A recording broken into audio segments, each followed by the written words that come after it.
안녕하십니까 여러분, 제간둥이 사이다 박준입니다. 자, 오늘 윤석열 피청구인 탄핵 심판 10차 변론기일이 예정되어 있습니다. 여러 증인들이 나올 것 같고요. 자, 다음 주 정도면 이 탄핵 심판 변론이 종결되고 아마 판결 결정은 3월 중순이나 10일 전으로 될 것 같습니다. 예정대로 지금 진행이 되고 있는데요. 자, 이 와중에 명태균 관련된 사건들도 좀 주목을 하고 있고요. 저희 단독도 나가고 있습니다. 또 김용현이 검찰 출석 당시에 검찰하고 조율했던 내용들 등등들이 좀 나오고 있습니다. 이 내란 관련해서 손발이 밝혀졌다면 설계했거나 핵심에 대해서도 앞으로 서서히 드러나지 않을까 생각을 해봅니다. 그것을 또 밝혀내야 되지 않을까, 그 부분 주목해야 될 것 같습니다. 자, 오늘도 시원하고 재미있는 소식들로 여러분 출근길 함께 하려고 합니다. 생방송 중 댓글 참여 많이 부탁드리고요. 박준의 뉴스 인사이다 지금 바로 시작하겠습니다.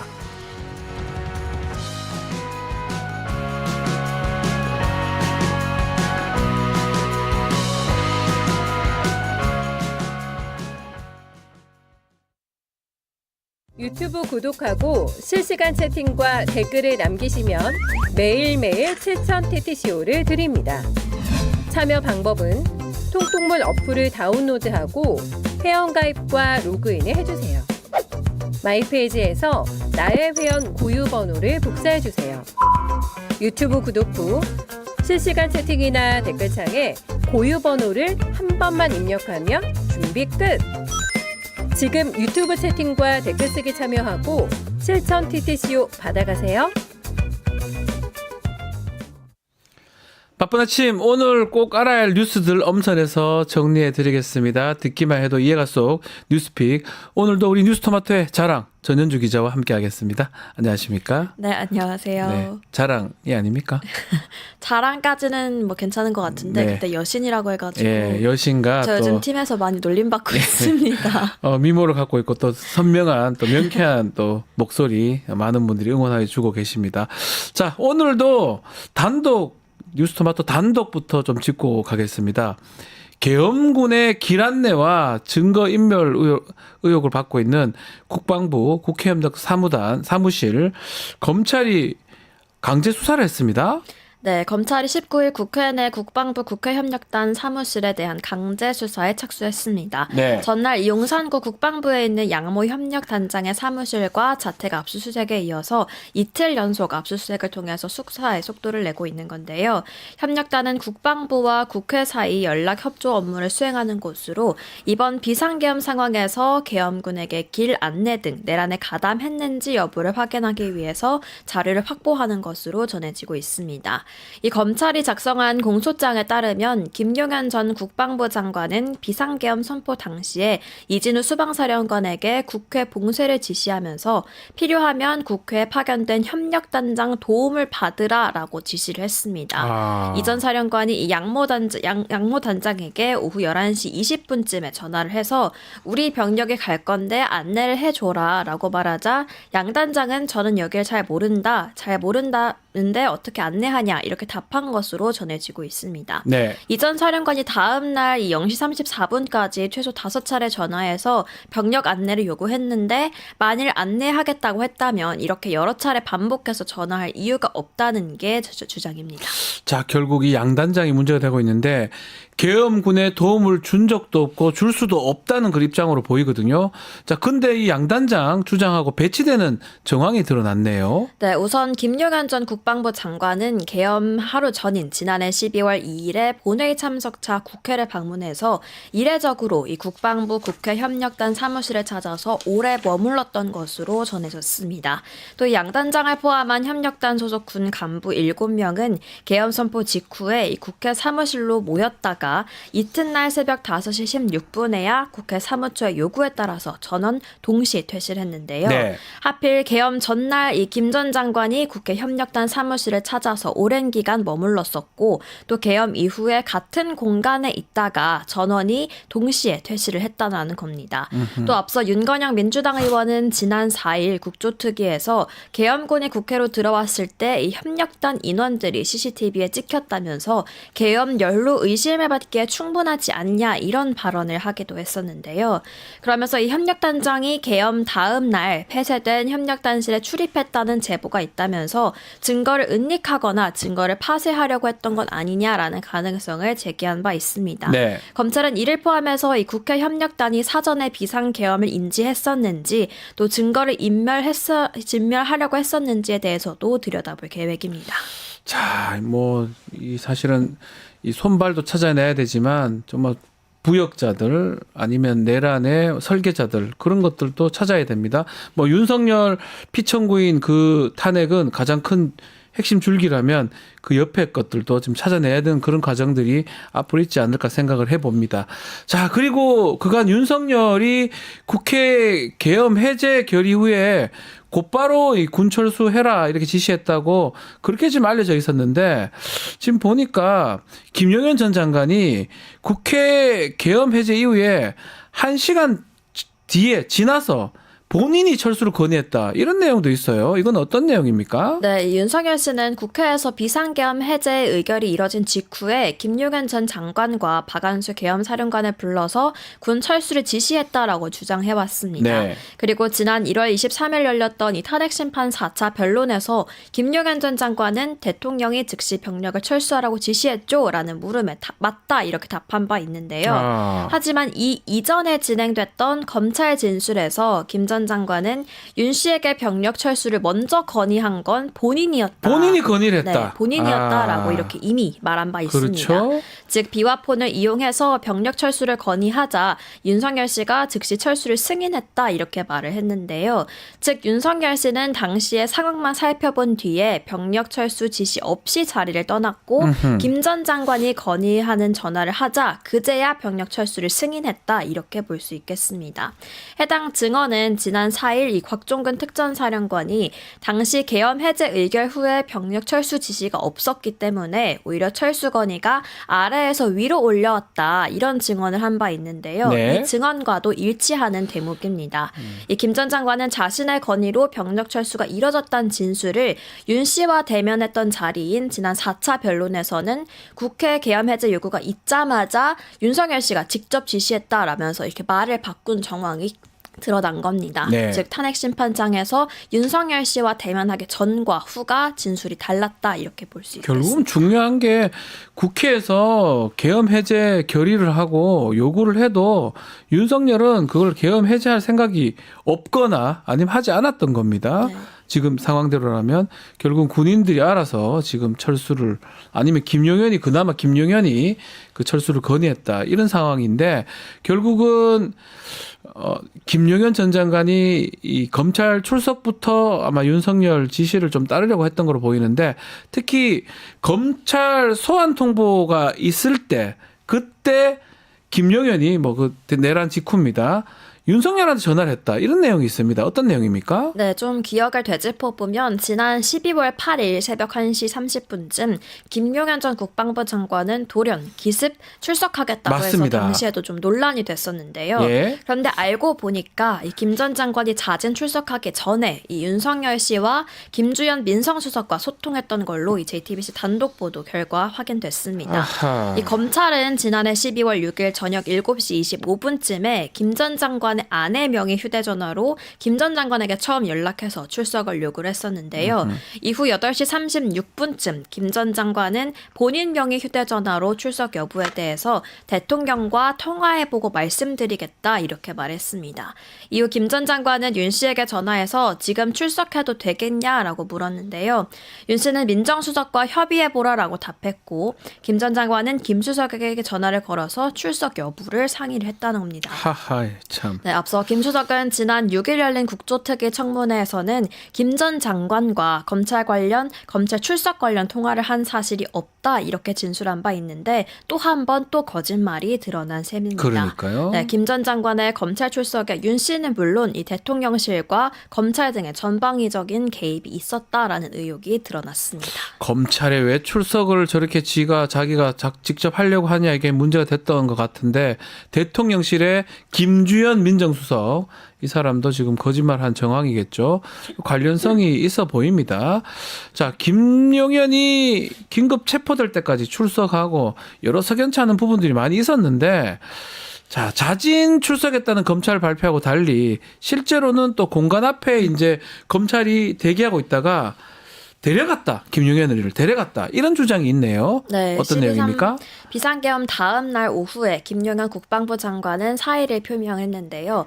5일 오전 면직안이 재가되면서 장관직에서 물러나게 됐습니다. 네. 하지만 이후 그의 행방은 좀 묘연했었는데요. 그렇죠. 그러다가 12월 8일 새벽 1시 반 검찰은 김 전 장관이 자진 출석했고 이후 긴급 체포했다 이렇게 밝혔습니다. 당시 검찰은 김 전 장관이 자진 출석할 줄은 꿈에도 몰랐다 이렇게 발표를 하기도 했었는데요. 하지만 MBC 단독 보도에 따르면 김 전 장관의 자진 출석이 아니라 검찰이 이 민간인 신분으로 공관에서 지내던 김 전 장관을 모시듯 데려갔다라는 증언이 나왔습니다.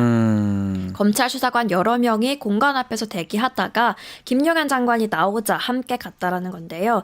검찰은 김 전 장관의 출석을 설득해야 했다고 하면서도 이 모시듯 데려갔다는 증언에 대해서는 확인해 줄 수 없다 이런 입장만 내놨습니다. 자, 검찰 부분이 지금 이번 내란 관련해서 안 나오고 있습니다. 우리가 잊고 있는 게 하나 있죠. 윤석열 검찰총장 출신 대통령입니다. 그 자식이가 있었던 것, 자기 수하들을 이번 내란을 자기 인생을 걸고 하는 내란일 건데 전혀 이용하지 않았을까요? 그 부분이 앞으로도 좀 더 드러나지 않을까 생각을 해보는데요. 자, 또 그간 윤석열이 계속해서 2시간짜리 내란이 어딨냐, 아무 일도 일어나지 않았다 이런 주장을 했었는데 요거 관련해서 노상원이 계엄 이후의 일들을 치밀하게 세웠던 증거들, 계엄에서 뭘 할지 이런 내용들이 다 드러났어요. 네, 노상환 전 사령관은 이 부정선거 수사를 명목으로 계엄 다음 날 선관위에 이 정혜의원을 투입하고 또 수사 2단을 편성할 계획이었습니다. 네. 그는 그를 보좌할 인원도 이미 배치를 했고 자신의 가방에는 비화폰도 소지하고 있던 것으로 확인이 됐는데요. 오늘 아침 녹화뉴스 단독 보도에 따르면 노 전 사령관은 계엄 당일에 선관위로 이동해서 본격적인 부정선거 의혹에 나설 계획이었던 것으로 확인이 됐습니다. 이 당시 경기 성남시 판교 백여단에서 대기하던 문상호 전 정보사령관은 정보사 김봉규 대령에게 이 계엄을 위해 선발한 인원 중 한 명을 내일 아침 노 전 사령관에게 보내서 모시고 오라라고 말했던 것으로 파악이 됐는데요. 네. 당시 현장에 있던 정보사 소속 정성욱 대령은 변호인을 통해서 4일 아침에 차량으로 노 사령관을 모시고 오라는 것을 들었다라면서 제 사무실에서 얘기를 들었다 이렇게 말했습니다. 노 전 사령관을 모실 자리이자 이 문 전 사령관이 명령을 내린 장소는 다름 아닌 바로 선관위였습니다. 선관이요. 예. 네, 대원들 역시 선관 이동 계획을 공유받았던 것으로 드러났는데요. 그 일환으로 이제 비원 벙커 이동 계획과 노선관위 직원들 체포 조사 시에 이 케이블 타이와 야구 방망이 등을 사용하려고 했던 계획도 정황이 담긴 것으로 보입니다. 네. 윤석열 씨는 계속해서 평화 계엄을 주장하고 있지만 사실 정작 선관위에 투입됐던 정보사 대원들은 모두 무력을 통해서 계엄 다음 날 이후까지 좀 계획했던 정황이 또 한 번 드러났습니다. 너무 중요하죠. 2시간짜리 그냥 경고하기 위한 계엄이었다고 하는데 그 이후에 하려고 했던 모든 정황들이 드러나고요. 또 노상원 수첩에 보면 어떤 500여 명을 수거를 하기도 하고 삼선 그리고 예컨대 독재라 해야 되나요? 뭐 통일국가, 후계자 등등의 여러 가지 이 계엄을 성공시킨 다음에 해야 될 큰 그림까지 다 그려놨는데요. 막 이런 것들이 맞는지 다 확인이 좀 돼야 될 것 같습니다. 네. 자, 다음 이야기 좀 넘어가 보면요. 자, 민주당이 명태균하고 그 지인의 대화 녹취록을 공개를 했는데요. 과거 경호처장이었던 이 김용현 전 국방부 장관을 통해서 경호처 인사에도 개입했던 정황이 있습니다. 어떤 내용입니까? 네, 먼저 자세한 이야기 이어가기 전에 해당 녹취록 먼저 듣고 이야기 이어가겠습니다. 아마 김영현 씨가 부를 거예요.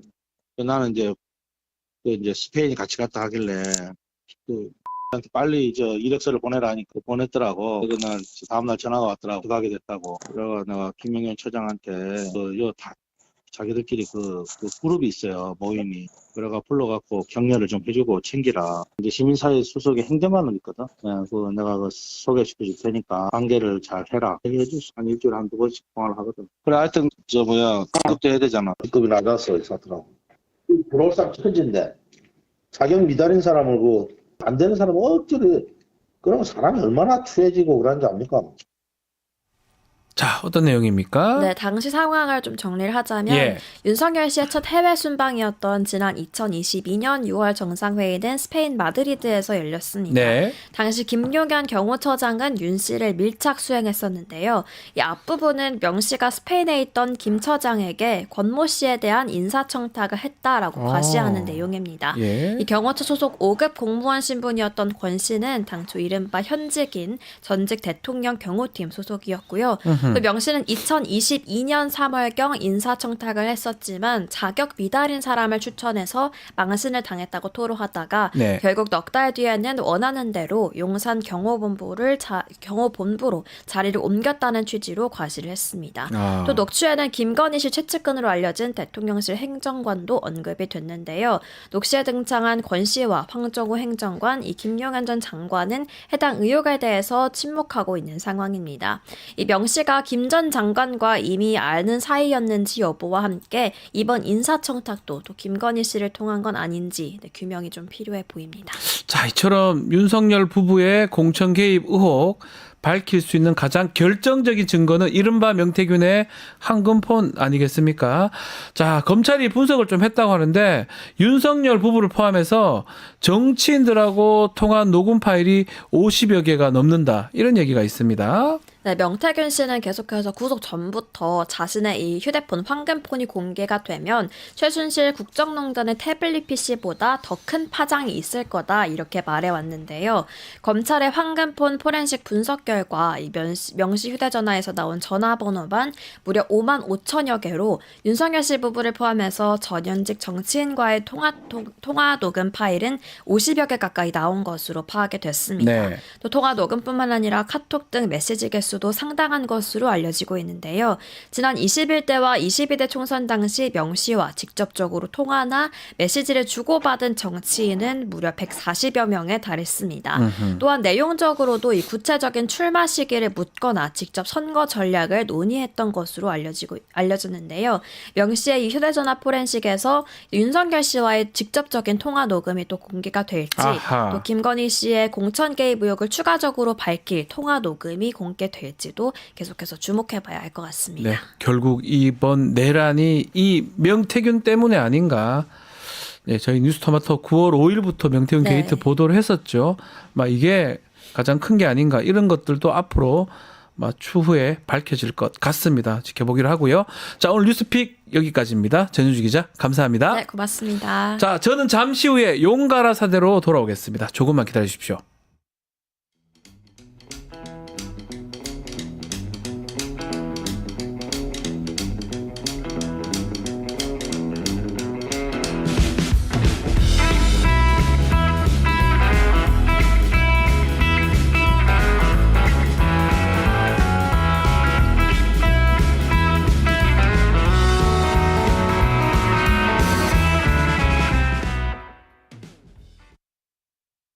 믿을 수 있다. 더 착한 보험. 우리 가족의 미래를 대비하는 보험. 여러분은 어떤 식으로 가입하셨나요? 혹시 지인에게 묻지마식으로 가입하신 건 아닌가요?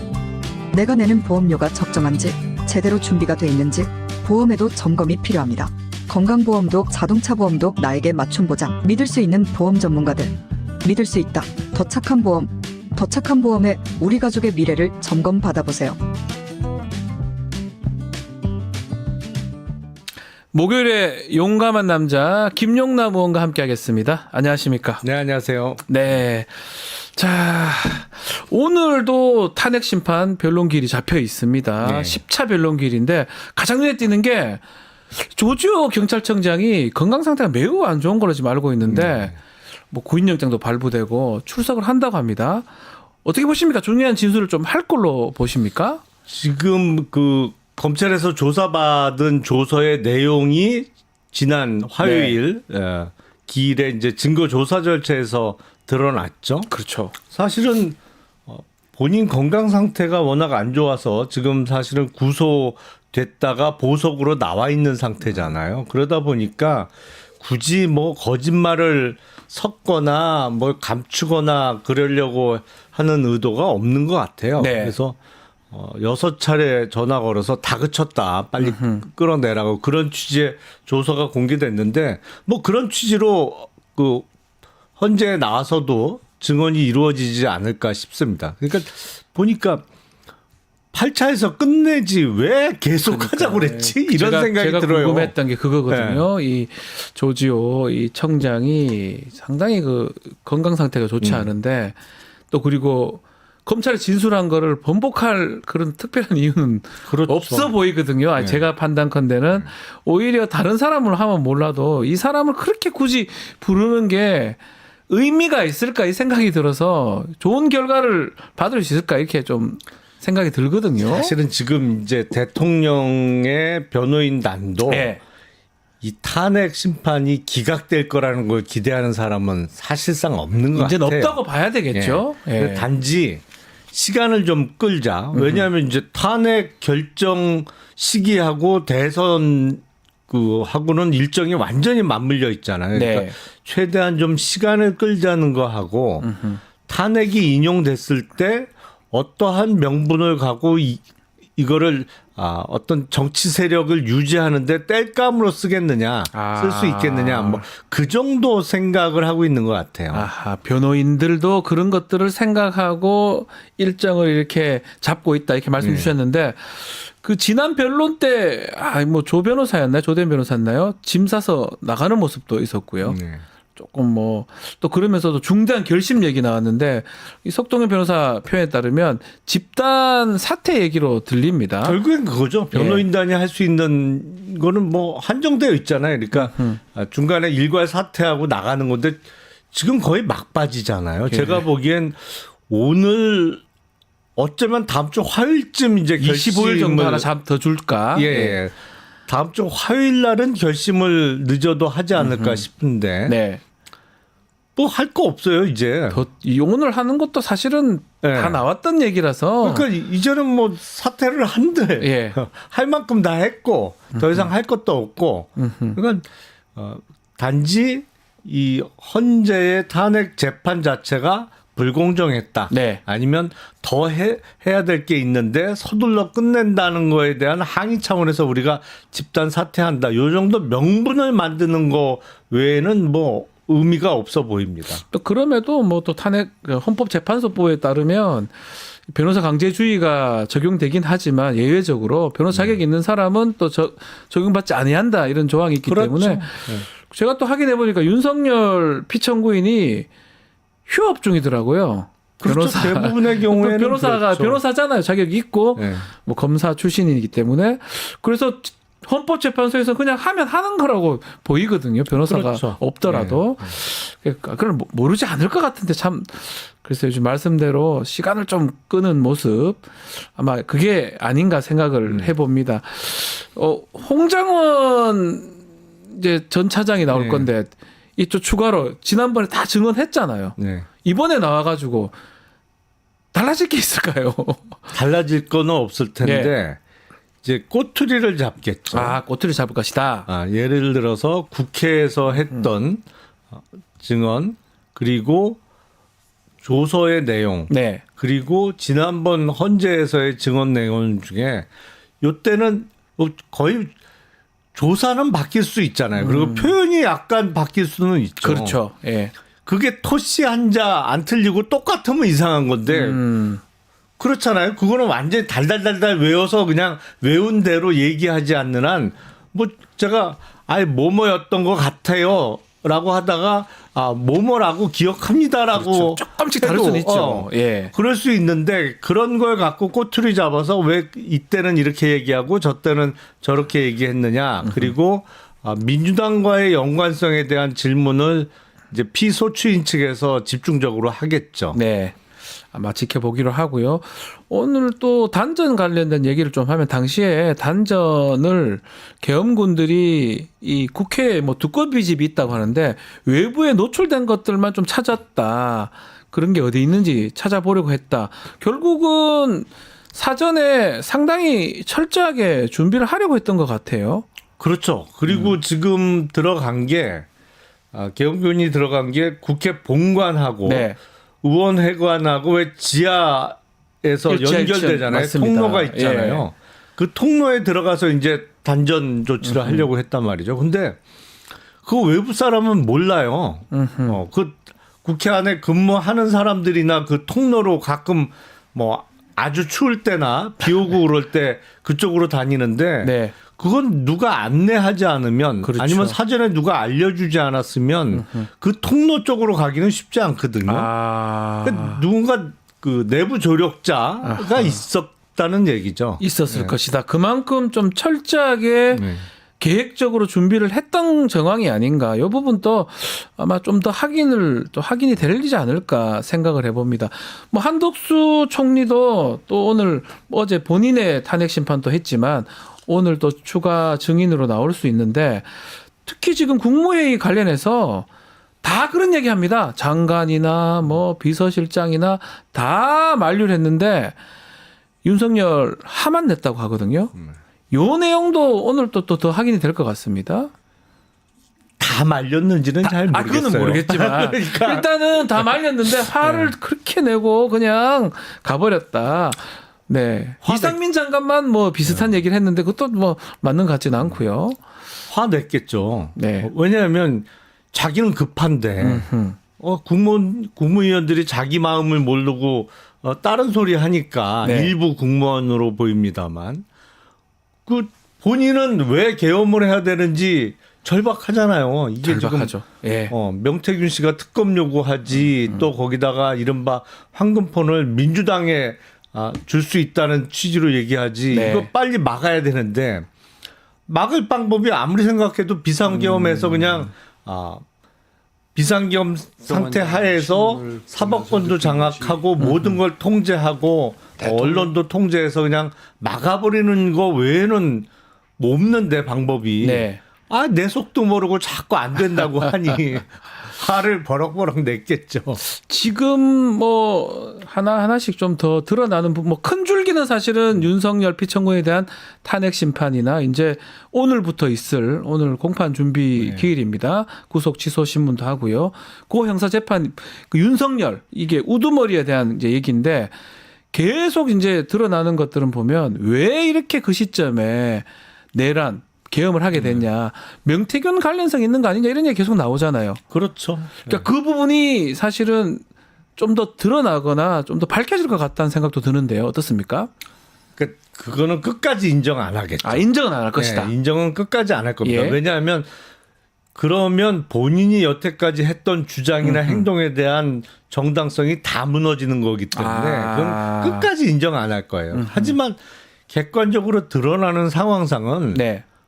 달리 이유가 없잖아요. 무슨 감사원장에 대한 탄핵을 추진해서 그랬다 그러는데 그건 말도 안 되는 소리고 네. 그건 정말 누가 봐도 말도 안 되는 소리고 그 탄핵 소추가 된들 헌법재판소 가서 탄핵 기각 받아오면 되는 거잖아요. 뭐 지금도 이진숙 방통위원장한테 네. 기각됐고요. 살아 돌아왔잖아요. 네, 네. 그러니까 그건 말도 안 되는 사후적으로 찾아낸 핑계로 보이고 네. 결국엔 명태균 사태를 막을 방법이 없다 보니까 이제 찾아낸 방법이 비상계엄인데 그래서 일단 자기 와이프를 지키고 자기도 살고 네. 뭐 이거 아니었겠어요? 그거 외에는 뭐 이유를 찾기가 어렵죠. 명태균이 윤석열 부부하고 통화하는 거잖아요. 결국은 지금 말씀대로 본인도 본인이지만 어쩌면 김건희가 더 핵심으로 보여요. 그 김영선이 해줘라 이런 것도 명태균의 전화 같은 걸 들어보면 그 녹취나 이런 걸 들어보면 그 보는 데서 좀 이렇게 그렇죠. 내가 해줬어 이렇게 보는 데서 해준 것처럼 이렇게 얘기를 하잖아요. 아니 그 통화도 사실은 예. 명태균이 김건희에게 전화를 걸어서 걸었다가 통화를 하다가 바꿔준 것 같아요. 김건희가 옆에 있는 사람한테 바꿔준 거잖아요. 그러니까요. 그러니까 어쩔 수 없이 통화를 하게 되면서 예. 보라고 내가 예. 이렇게 조치했다 예. 라는 거를 자기 와이프한테 보여주기 위해서 뭐 하는 얘기잖아요. 미로 짐작할 수 있는 부분은 정말 핵심은 김건희지 윤석열은 그냥 김건희 하라는 데 했다 그럴 가능성도 있는 거잖아요. 통화 횟수나 네. 뭐 시간으로 따지면 훨씬 길겠죠. 그러니까 윤석열, 명태균 간의 통화보다는 명태균, 김건희 네. 간의 통화가 더 자주 있었고 연락도 더 빈번히 주고 받았을 거고요. 그 결국엔 거기가 핵심이죠. 그 명태균이 이 계엄의 이 내란의 어떤 원인이고 또 그것을 보호하려고 지키려고 했던 사람이 김건희였다면 이 김건희가 지금 하나도 안 드러나고 있고 네. 뭐 이런 상황이 사실은 조금 납득하기 좀 어렵거든요, 사실은. 근데 앞으로는 이제 네. 하겠죠. 해야 된다? 네. 아. 당연히 이제 내란과 관련해서도 그렇고 당장은 명태균 씨 관련해서도 그렇습니다만 할 게 너무 많잖아요. 너무 많아요. 예. 이게 뭐 멀리서부터는 일단 도이치모터스 주가 조작 사건부터 뭐 줄줄이잖아요, 이게. 다 더 큰 걸로 이슈를 덮어버렸기 때문에 네. 다 하나하나 다 굵직굵직하거든 사실은. 그리고 인사 개입 문제, 그리고 양평 고속도로 노선 변경 문제 뭐 예. 많죠. 뭐 이종호 뭐 등등 너무나 많아가지고 자 그래서 이제 명태균 지금 중앙지검으로 지금 이첩된 그 사건 뭐 그런 것도 명태균 특검법을 민주당이 또 네. 내기도 했었고요. 자 명태균 저희가 단독을 계속 내고 있는데 지금 또 확인되는 거는 저희 단독은 김영현을 통해서 경호처 인사에 명태균이 개입한 녹취 뭐 MBC인가요? 공개가 됐고요. 또 홍준표 시장의 아들하고 명태균이 전화를 받은 사실. 또 오세훈 시장은 또 본인 얘기와 달리 회동을 했던 사실 등등이 다 드러나고 있거든요. 앞으로 이거 어떻게 진행됩니까? 일단 명태균 씨가 없는 얘기를 하는 것 같지는 않아요. 네. 근데 가끔 좀 그 부풀려서 얘기하는 건 있어도 근거 없이 생판 아무 근거 맞아요. 없는 얘기를 하는 거는 아닌 것으로 보이고 맞아요, 그러다 맞아요. 보니까 홍준표 시장은 그 좀 솔직해야죠. 그렇게 거기야말로 제가 보기엔 생판 거짓말하고 있어요. 홍준표 시장. 그 아들이 뭐 그냥 실수했다 뭐 이런 네. 게 또 변명을 했던 것 같은데. 홍준표 시장 아들이 나이가 얼마나 됐을까요? 다 큰 성인이고. 그러니까요. 그리고 아버지를 위해서 또 아버지하고 상의 없이 그런 일을 한다? 아니 일단 아들이 명태균을 어떻게 아냐고요. 네. 아버지와의 어떤 접점이 없이 어떻게 알아요, 아들이. 명태균을 쏘가서 감사 문자를 보냈다. 이거는 썩긴 아니다. 뭘 속아요. 그 부분은 좀 납득하기는 어렵다고 하고 이 사기꾼한테 당한 피해자다 이렇게 홍준표 시장은 얘기를 하고 있는데 납득하기는 어렵다는 거잖아요. 근데 그렇게 사기꾼한테 쉽게 속아서 피해를 당할 정도면 공직을 맡지 말아야죠. 그 정도 수준이면. 그렇잖아요. 네. 오세훈 시장은 어떻습니까? 오세훈 시장도 조금 다르게 보이는 뭐 아니면 좀 말이 좀 다른 것들이 있는 것 같거든요. 오세훈 시장은 사실은 홍준표 시장이나 다른 정치인에 비해서는 2년을 맺었던 기간은 짧아 보여요. 네. 결국엔 2021년 4월에 있었던 서울시장 보궐선거 관련한 인연인데 그 전후로 해서 그때 오세훈 시장이 약 10년 정도를 야인으로 지냈잖아요. 네. 그러니까 2011년도에 서울시장 무상급식 관련한 맞습니다. 주민투표와 관련해서 중도 사퇴하고 그다음에 뭐 총선에서도 낙선하면서 한 10년을 10년간 쉬었단 말이에요. 뭐 쉬었어요. 네. 그러다가 21년 서울시장 보궐선거에 출마하면서 사실은 다급했겠죠. 그러다 보니까 2년을 맺게 된 것 같은데 등장 인물을 보면 누가 봐도 수긍이 되는 상황이에요. 오세훈 시장의 최측근 그건 누가 뭐래도 정치권에 있는 사람은 다 압니다만 누가 뭐래도 강철원 전 보좌관이죠. 그렇죠. 강철원 씨. 예. 서울시에서 부시장도 했고 오세훈 시장 밑에서. 근데 강철원 전 보좌관이나 등장인물로 볼 때 네. 저렇게 돌아갔겠구나. 그러니까 지금 명태균 씨 측의 주장이 사실일 가능성이 매우 높아 보여요. 요것도 하나하나 또 확인이 되겠죠. 그렇죠. 확인이 되겠죠. 왜냐하면 아하. 이게 모든 통화나 하여튼 뭐 문자나 소셜 미디어를 통해서 주고받은 내용을 다 저장해 놓는 사람은 사실은 당연히 이길 방법이 없어요. 없습니다. 이게 그 무서운 게 네. 그 팩트 앞에서 사실 앞에서는 메시지나 녹음 앞에서는 누구 하나 머리를 들 수가 없습니다. 그러니까요. 지금 참- 그런 상황이 딱 전개가 돼요. 다 녹음해놓고 다 갖고 있고 다 메시지 갖고 있는데 어째 이깁니까 이거를. 본인은 아니라고 하지만 그 아닌 증거 더 다른 증거들이 나오는 거 어떻게 막아냅니까?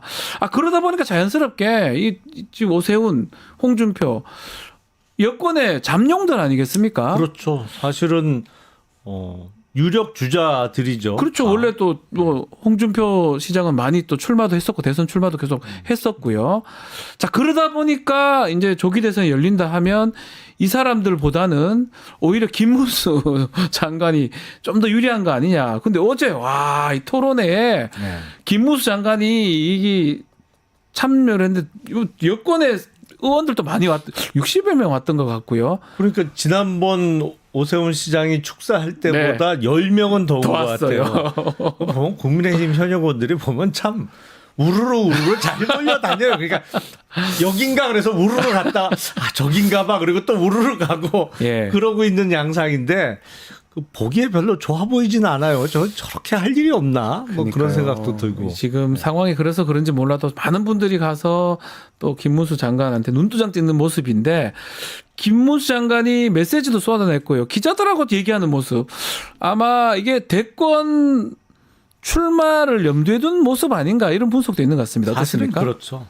근데 다만 전략적으로 본인 입으로 대선 출마에 대한 언급을 안 하고 대선은 누가 있다고 하냐 지금 네. 현재에서 아직 결정도 안 났는데 근데 전략적으로는 그게 맞죠. 그러면서 지금도 윤석열 김건희 부부에 대한 지지 의사를 나타내고 있는 층을 다 가져가는 거죠. 홍준표 시장은 왜 지금 어려워졌냐? 대구에서 짐 싼다는 얘기해서 이제 그거에 말이 거기서 뭐가 안 맛이 간 맞아요. 안 거예요. 맞아요. 예. 아니 조기 대선 얘기하고 탄핵 찬반하고 이게 딱 결이 맞아야 되는데 그렇죠. 김문수는 어느 정도 맞잖아요. 장관 그거 맞잖아요. 맞죠. 네. 그- 탄핵 반대 그리고 네. 대선 얘기할 상황이 아니다. 그 자세가 맞는 거죠. 예. 사실 논리적으로. 근데 본인 마음속에는 뭐 어제 중도 확장 가능하냐 이런 얘기 외부 확장 얘기를 하니까 본인 밑바닥부터 올라온 사람이다. 미신 공토하고 뭐 다 했기 때문에 그 얘기 한다고 봤을 때는 사실상은 대권 생각이 있다 이렇게 보는 게 맞는 것 같긴 해요. 사실은 그렇죠. 네. 그 다들 얘기를- 아는 거예요. 조기 대선 살지는 네. 다 알죠. 다 아는 겁니까? 아니 요새 보니까 국민의힘 쪽 사람들은 낮에는 탄핵 반대, 뭐 탄핵 기각을 얘기하고 밤에는 조기 대선을 조기 대선. 얘기한다고 그래갖고 그건 뭐야? 정말. 주기 야선 이렇게 되나? 낮에는 기각을 기각을 얘기하고 얘기하고, 밤에는 대선을 얘기하는 얘기하고. 그런 상황인데. 국민의힘 의원들이 참 그런 부분들이 참 안타깝고 뭐 좀 그런 상황인데 또 한 명의 주자가 있습니다. 한동훈 전 대표 책도 지금 냈고요. 뭐더라? 국민이 우선이다. 뭐 이런 책을 냈더라고요. 그러면서 이 이력을 보니까 검사를 뺐더라고요. 여기 저기 책이나 이런 데서 검사라는 거 뺀 거 이것도 아마 정치적으로 한 게 아닌가 이런 분석도 있는 것 같습니다. 한동훈 전 대표 인생에서 검사 시절을 빼면 뭐가 남죠? 제가 봤을 때 한 8, 90%가 검사 얘기 같은데 남을 게 없어 없지 보이는데. 않나요? 정치도 예. 뭐 하긴 했지만 그 정치도 검사 관련된 정치라고 봐야 될 것 같은데. 아니 그러니까요. 그것도 법무부 장관 하다가 갑자기 여당의 비대위원장으로 와서 총선 참패하고 전당대회에서 당대표 하다가 이제 잠깐 또 그 탄핵 소추 때문에 잠깐 하고 그만둔 거 빼고는 나머지는 다 검사 생활인데 검사 생활을 빼버리면 사실 남는 게 별로 없어 보이는데 이게 어차피 한동훈 전 대표도 대선 출마를 염두에 두고 있는데 네, 하겠죠. 아마도. 커리어나 이런 게 너무 겹친단 말이죠. 윤석열. 윤석열하고 예. 너무 그래서 얼마 전에 한동훈 전 대표가 김종인 전 비대위원장이나 몇 사람 만났잖아요. 네. 원로급의 분들을. 그 만남이 이루어지고 요새 최근에 보면 김정인 전 위원장이 또 한동훈 전 대표를 막 띄워요. 맞습니다. 예. 그래서 누구는 한동훈 전 대표가 대선 출마하면서 김정인 전 비대위원장을 또 선대위원장급으로 이렇게 캠프에 뭐 원로로 모시는 거 아니냐 뭐 이런 얘기를 하는 분이 있어. 제가 만약에 그렇게 하면 정말 정치를 일도 모르는 거다. 제가 그 얘기를 했거든요. 그 하지 않을 거다. 저는 이렇게 보시는 만난 것도 별로 적절하지 않다고 생각해요. 왜냐하면 가뜩이나 인생의 대부분이 윤석열과 겹치는 입장에서 지금 이 사람은 비상계엄 내란죄를 저질러서 탄핵됐고 그 탄핵으로 인한 조기 대선에 출마하는 사람이 지난번 2022년 대선 때 선대위원장을 했던 사람을 또 모신다고? 만남 자체가 저는 잘못됐다고 그러거든요. 왜냐면 안 그래도 겹치는데 안 그래도 이 사람 저 사람 이게 둘을 놓고 볼 때 비슷한 거 아니야? 너무 싱크로율이 높은 거 아니야? 이렇게 헷갈릴 정도인데 거기에 또 동일한 사람을 앞장 세우는 것까지 겹치게 만든다고요? 그건 정말 잘못된 전략이죠. 차별화시켜. 지금도 저 책 얘기도 좀 그런 게 국민이 먼저입니다. 이거 뭐 문재인 전 대통령이 사람이 먼저다. 허허 문재인입니다. 그거랑 좀 비슷하기도 하고. 그렇죠. 이게 조금 뭐가 본인의 어떤 특성이나 개성 이런 게 조금 부족한 게 아니냐. 윤석열하고 똑같이 가면 그 누가 뽑아주겠습니까? 그 지지자 일부 빼고는. 그런 부분이 조금 옆에 이제 뭐 정치 컨설턴트 하는 사람 있겠는데 뭔가 맥락을 잘 못 잡는다 이런 얘기도 있는 것 같습니다. 일단 급해서 그렇겠죠. 급해서 그렇다 이거는. 뭐 책도 얼마나 준비를 했겠어요. 네. 사실은 뭐 급하게 만들어낸 한 달 두 달 책일 텐데 그러다 보니까 뭐 제목부터 내용까지 검사 생활을 다 드러낸 건 회의를 했겠죠. 네. 어떤 결단의 그 결과라고 보이는데 문제는 국민들이 얼마나 다른 사람으로 보겠느냐. 단지 비상계엄이 선포됐을 때 비상계엄에 반대한 거, 그 정도잖아요. 그때잖아요. 네. 그때. 그거 하나로 그렇게 차별화를 얼마나 시킬 수 있겠느냐. 그게 관건이겠죠. 또 당 원내에 또 이른바 친한파 또 한동훈을 지지하는 의원들 별로 없어 보이거든요. 그러니까 그 전부터 계속 뭐 친한계 얘기할 때 제가 친한계가 있는지는 잘 찾지를 모르겠으나 못하겠어요. 친한계가 있는지는 잘 모르겠으나 뭐 그리고 제가 단서를 붙여서 그렇게 계속 말씀하셨어요. 이야기를 했는데 글쎄요 저도 그 부분은 의문이에요. 정말 이게 개파라고 할 정도면 깃발 꽂고 나가면 수는 있어야죠. 야, 이거 죽으나 살아 모르겠다 일단 그죠. 우리는 운명 공동체니까 같이 가보자. 잘 될지 뭐 실패할지 모르겠지만 어쨌든 우리는 한 몸이니까 그냥 무조건 간다 고 하고 따라가야 이게 개파인데 국힘 의원들은 그런 스타일들이 아니거든요. 지금 상황에서는 한 명도 안 따라 나갈 것 같아서. 자, 또 다른 주자가 유승민 전 의원인데 유승민 전 의원도 뭐 박근혜하고의 그 배신 오해를 좀 풀고 배신 프레임을 극복하고 싶은 것 같아요. 네. 어떻습니까? 이게 가능합니까? 당심을 좀 얻을 가능성? 사실은 진작 풀었어야 되는데 이게 참 어려운 문제예요. 그리고 박근혜 전 대통령의 또 성격도 크게 작용하고 있는 것 같고 그래서 혼자의 힘으로는 안 될 겁니다. 근데 국힘 쪽에 이제 원로급 인사 중에 나라도 나서겠다 하는 분들이 있는 거로 제가 들었어요. 그 오해 푸는 중간 역할을 해주겠다. 중간에 좀 다리를 나서라도 해야겠다. 근데 제가 보기엔 유승민 전 대표는 국힘에서 계속 정치를 할 거면 이게 사실은 제일 중요하고 제일 급한 문제라고 저는 생각을 합니다. 이른바 배신자 프레임에서 빨리 벗어나야 되거든요. 근데 이거를 벗어나기 위해선 당사자하고 풀어야 돼요. 그렇죠. 누가 풀어줍니까 그거를. 박근혜 당시 대통령이 배신자로 딱 찍었기 때문에 그 프레임에 여태까지 갇혀 있는 거거든요. 그러니까 당내 경선을 해도 되지가 않아요. 왜냐하면 여론조사에서는 월등히 이기는데 당원 투표에서 일단 많이 지거든요. 지난번 경기도지사 당내 경선 그렇죠. 때도 그랬고 김은혜 당시 후보한테 완전 밀렸지 않습니까? 거의 여론에서는 이겼었는데 여론에서는 많이 이겼죠. 근데 당원 졌잖아요. 투표에서 더 많이 졌어요. 예, 훨씬 많이 져가지고. 그래서 유승민 전 대표는 빨리 하셔야 된다. 사실은 진작했어야 되는데 좀 아쉽다 이런 생각이 들어요. 저희가 지금 언급을 했습니다. 뭐 조기 대선을 가정하고 뭐 오세훈, 홍준표, 유승민, 한동훈, 김문수까지 우리 의원님 보시기에는 누가 제일 가능성이 높습니까? 지금 기존의 룰을 바꾸지 않으면 김문수 김문수죠? 장관이 제일 유리할 그 수밖에 없습니다. 그 룰을 그렇게 당심 그걸 해놔가지고 그러니까요. 예. 네. 그래서 룰을 누군가 당 지도부가 네. 책임지고 바꿔야 되는데 과연 바꿀 수 있을까? 그리고 지금 지도부가 대선 때까지 계속 지도부로 이 비대위 체제로 갈 수 있느냐도 의문이에요. 사실은 탄핵이 인용됐을 때 며칠 전에 권영세 비대위원장이 네. 관훈 토론회에서 했던 그 발언대로라면 나가야 되는데 그러면 나가야 되는 거 아닙니까? 그러니까 탄핵이 인용되는 순간에 그만둬야 되는 거 아닌가라는 생각이 본인은 들거든요. 또 이런 상황이 생겨도 계엄 해제 표결에 참석할 수 없다. 그렇죠. 얘기를 한 네. 게 저는 커 보이거든요. 아니, 그렇죠. 근데 헌재 결정으로 비상계엄은 헌법과 법률의 중대한 위배 네. 사유다. 이건 대통령직에 그냥 둘 수 없는 사유다라고 결정해서 파면을 한다면 비상계엄이 또 벌어져도 해제하는 표결에 참석하지 않겠다고 한 사람이 국힘에 계속 비대위원장을 하는 게 맞느냐?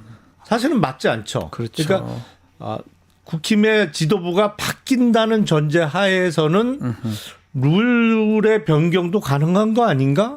근데 룰이 어떻게 바뀌냐에 따라서 유불리가 또 바뀌죠. 또 달라지니까. 예, 지금 룰대로 하면 김문수 김문수입니다. 장관입니다. 누가 봐도 김문수입니다. 당심을 얻고 있는. 짧게 민주당도 좀 짚어보면 민주당은 뭐 이재명 대표 얘기가 많이 나오고 있는데 최근에 보수 정당 오른쪽 보수 정당 개혁 보수 중도 보수 그 얘기가 지금 좀 논란이 되고 있습니다. 어떻게 보고 계시는지요? 뭐 지극히 대선 본선을 염두에 둔 전략이죠. 근데 네. 저는 우리 사회에서 흔히 얘기하는 그 보수와 진보라는 개념 자체가 뭐 잘못 쓰여지는 경우도 너무 많고 그리고 이게 우리나라는 보통 외국 같으면 보수적이냐 진보적이냐 뭐 이게 주로 경제를 보는 관점 그거로 나뉘잖아요. 그래 돼야 되는데 원래 네. 같으면. 근데 우리나라는 기준이 또 하나 있어요. 예. 그게 뭐냐면 북한을 어떻게 바라볼 네. 것이냐. 이게 다른 나라에서 쓰는 이른바 컨서버티브하고 네. 뭐 리버럴 내지는 프로그레시브의 개념하고 우리의 보수 진보의 개념은 우리나라는 또 달라요. 그렇죠. 북한 문제가 있기 때문에 예. 북한을 어떻게 바라볼 것이냐. 그리고 가장 단적인 예가 북핵을 북한의 자위권의 일환으로 볼 것이냐 아니냐. 네. 뭐 이걸 놓고도 지금까지의 보수 진보를 나누는 개념으로도 많이 쓰였단 말이죠. 맞습니다. 그런 의미에서 이재명 대표가 언급한 민주당이 중도 보수다.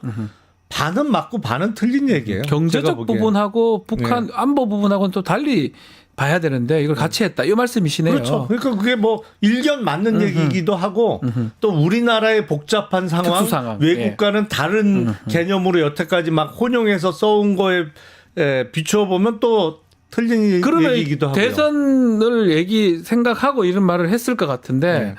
어째 전략적으로는 괜찮은 겁니까? 저는 전략적으로는 맞죠. 아예 왜냐하면 맞다 전략적으로는. 대선은 무조건 중도 싸움이잖아요. 그렇죠. 중도 싸움이고 집토끼는 미우나 고우나 나는 나를 찍어줄 거야를 굳건히 믿고 그렇죠. 상대방 진영을 향해서 돌격을 해야 이기는 것이거든요. 그게 대표적인 예가 예. 2012년 대선에서의 당시 박근혜 후보입니다.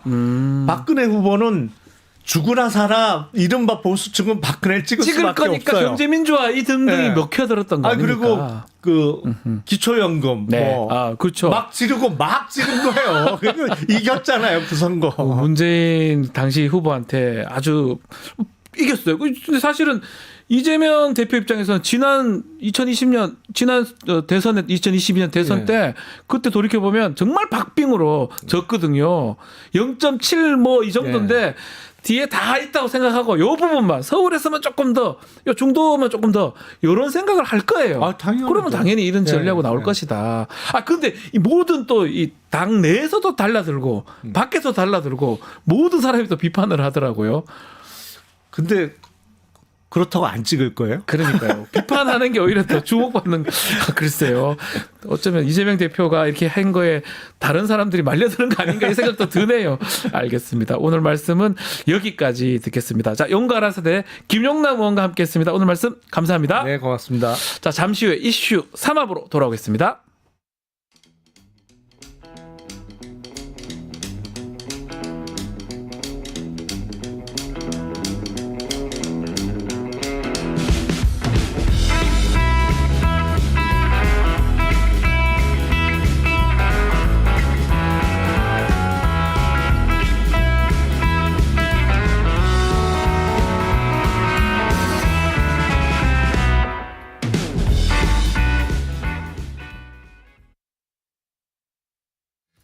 돈 버는 퀴즈쇼 증권 통판. 너도 받고 나도 받는 친구 초대 무제한 적립 이벤트. 초대 횟수 무제한, 보상도 무제한. 한 문제만 풀면 친구도 코인, 나도 코인. 우승 상금에 친구 초대 보상까지. 매일 낮 12시 증권 통팟에서 만나요. 자, 동갑내기 변호사 셋이서 풀어보는 정치, 법 이야기 이슈 3합 시간입니다. 자, 오늘도 김필성 변호사, 신준 변호사 두 분 함께 하겠습니다. 안녕하십니까? 네, 안녕하십니까. 자, 이슈 3합 공식 질문 먼저 해보겠습니다. 자, 두 분께서 한 주 동안 어떤 정치 이슈에 관심을 가지셨는지요? 먼저 신준 변호사님. 네, 저는 이재명 대표가 네. 민주당 네. 중도 보수 네. 네 이것은 우클릭 이런 거 아니다. 실용에 중점을 두는 거지. 네. 가치를 진보의 가치를 버린 적이 없다.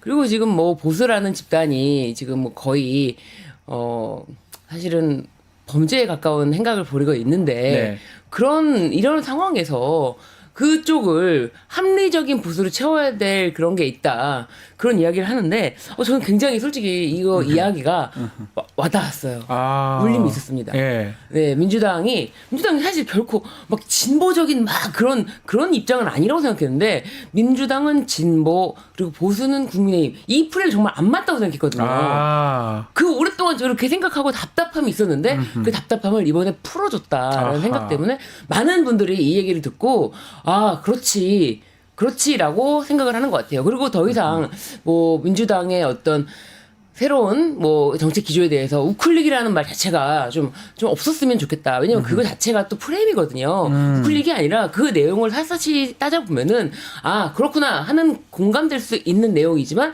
그렇게 안 하고 그냥 우클릭 민주당 이제 뭐 우클릭 뭐 이런 식으로만 보도가 되는 거는 문제가 있다. 왜냐면 또 52시간 주 52시간에 대해서 예외를 두는 것도 굉장히 꼼꼼하게 뭐 연봉이 뭐 1억이 이상 그리고 또 당연히 근로자의 동의를 받고 근로자가 동의하지 않으면 그렇게 하지 않는 것이고 굉장히 여러 가지를 장치를 뒀음에도 불구하고 마치 모든 사람에게 아 반도체 부분에 대해서는 주 52시간 예외를 두는 거 아니야? 이런 식으로 한다던가 뭐 상속세 완화에 대해서도 아니 세금 완화 뭐 이런 게 아니라 28년 전 공제 기준에 대해서 이제는 손을 봐야 될 때가 지나지 않았느냐 이런 이야기는 뭐 오늘 당장 나온 것도 아니고요.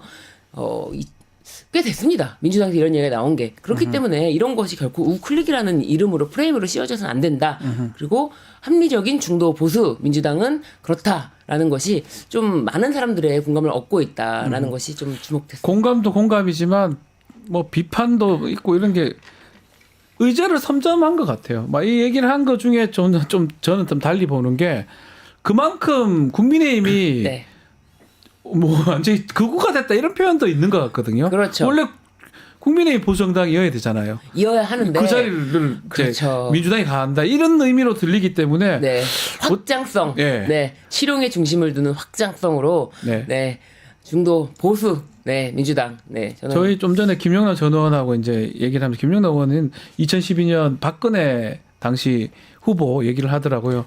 어차피 우리 자기 집토끼는 다 잡았으니까 산토끼 잡으러 가려면 그 경제 민주화 뭐 기초연금 뭐 등등의 뭐 무자비하게 질렀다 이렇게 표현하더라고요. 그거를 통해서 집권한 것이다라고 네. 하는데 뭐 그런 맥락에서 볼 수 있다 이렇게 볼 수 있나요? 이게 좀 저는 이제 말씀하신 것처럼 네. 상당히 전략적으로 한 발언이라고 생각을 하고요. 네. 이게 혹시 가장 최근에 있었던 선거가 뭐였는지 기억하시는지 모르겠는데 가장 최근에 있었던 게 서울시 교육감 아 그렇죠. 보궐선거를 네. 했었죠. 그때 지금 네. 이제 찾아보시면 네. 그때 현수막이나 구호를 찾아보시면 네. 좀 재밌는 저는 그때 재밌다는 생각을 했는데 방송에서 얘기하지는 않았습니다만 네. 이제 교육감 선거는 공천을 받지 않잖아요. 정당을 네, 그렇죠. 못합니다. 못하니까. 예. 그러니까 이제 진보 후보 예. 뭐 이런 식의 표현을 네, 씁니다. 네. 지금도 이제 부산교육관 하면서 그런 얘기가 나오는데 색깔을 다 다르고 그런 건 다른데 예, 예. 재밌는 게 뭐냐면요. 진보 교육감이라고 주장하는 사람 후보들은 있는데 네.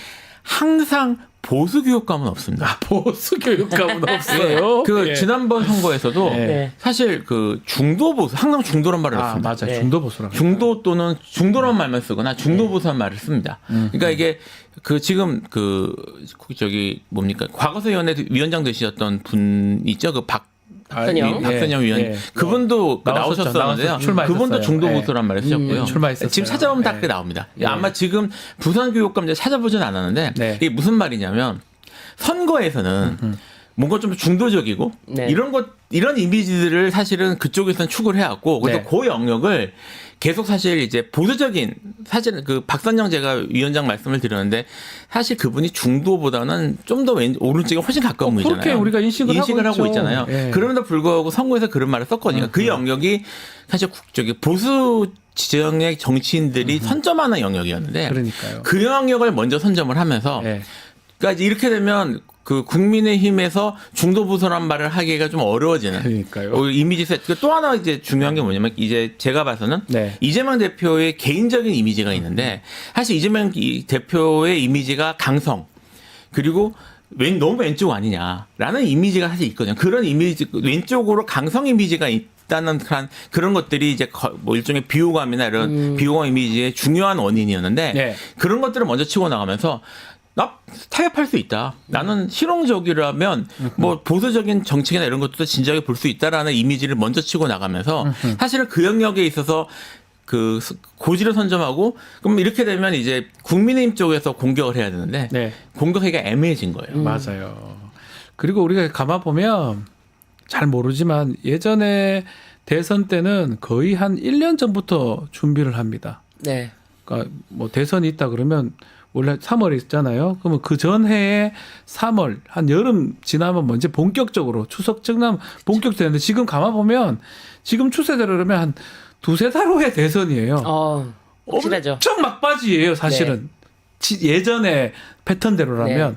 그러니까 상당히 중요한 시점인데 이게 지금 탄핵을 반대하는 입장에서는 대선에 뭐 하지도 못하는 상황이고 근데 뭐 민주당이 또 이재명 대표 입장에서 편안하게 어쩌면 지를 수 있는 거잖아요. 네. 그런 측면에서 아마 뭐 이게 두 달, 세 달 만에 뭘 하나 또 하기가 쉽지 않은데 저는 시기상은 나쁘지 않다는 생각 들기도 하거든요. 오른쪽이 비어있다. 비어있다. 예, 네. 오른쪽이 비어있다. 그렇기 때문에 합리적인 중도 보수, 우리 몫이 넓어진다. 네. 네.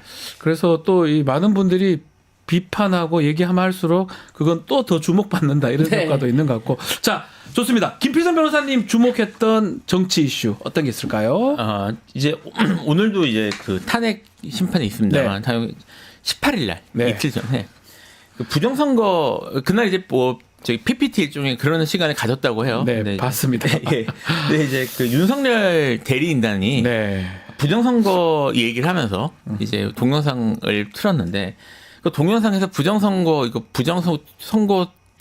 투표지라고 나왔던 투표지가 요건데요, 그죠? 네. 요건데 민경욱 이거 참- 후보를 찍은 이게 나와서 사실 여기 있는 사람들이 실수를 했다. 하필 저거를 그러면 민경욱이 부정선거를 했다는 거잖아요. 그러니까 측이. 그러니까 부정선거 이제 저 내용 자체만 봐도 사실은 실수가 정말? 나올 수밖에 없는 게 그 부정선거의 수혜자가 네. 민경욱 후보라는 말이 되는 거라. 수혜자잖아요, 지금. 예, 수혜자. 본인이래요. 본인이 부정선거를 민경욱 찍혔네요.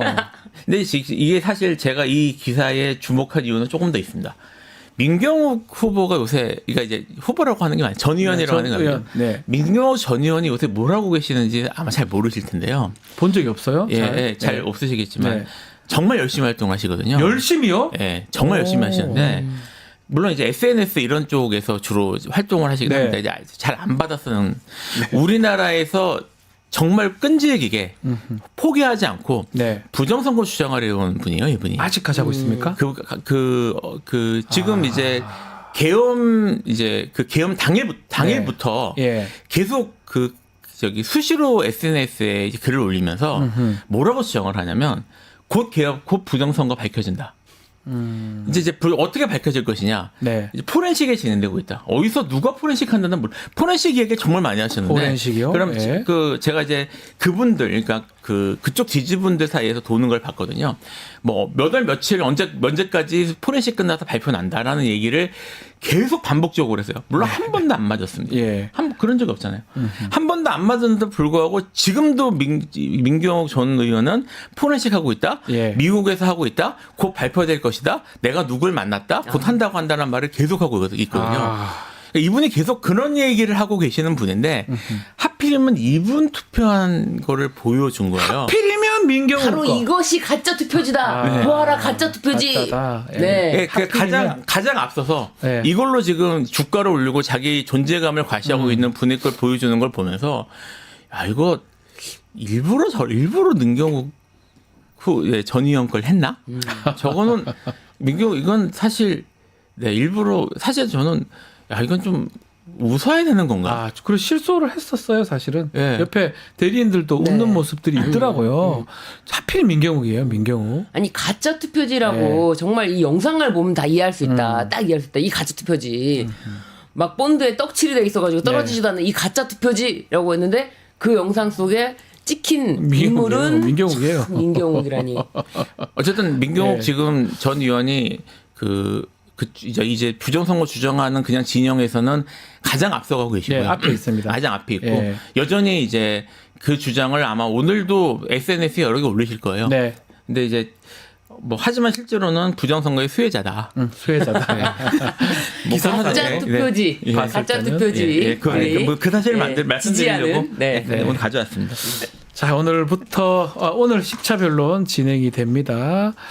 시간을 1시간 늦췄습니다. 형사재판, 오늘 구속 취소 신문이 있다는데, 거기 윤석열 지금 참석한다고 하고요.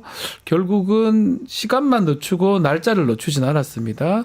또 그리고 또 여러 가지 요청들을 받아들이지 않는데, 앞으로 어떻게 좀 진행될까요? 오늘 10차부터 해가지고 추후 좀 짚어주시죠. 오늘 사실은 이 증인신문이 꼭 필요한지는 의문이지만 피청구인 쪽에서 강력하게 요청을 하기 때문에 아무래도 평일을 거쳐서 그래 이걸 굳이 이 한덕수 그리고 조지호 그리고 이제 다시 한번 부르는 홍장원. 이 세 인물에 대해서 다시 한번 증인으로 불러서 신문 절차를 거치는 걸로 평의 결과를 냈기 때문에 오늘 신문 절차를 통해서 네. 이제 사실은 모든 증인신문 절차는 종료가 될 것이고 그리고 다음 주에 1회 정도 이 최종 변론의 시간을 주지 않을까. 왜냐면 지난 변론 기일에 다 증거조사 정리를 했지 않습니까? 네. 그렇기 때문에 증거조사 정리를 미리 끝내놨다는 거는 이제 기회 한 번 주고 증인신문 하고자 하는 그 3명에 대해서 증인신문 기회를 주고 그다음에 최후 진술을 끝으로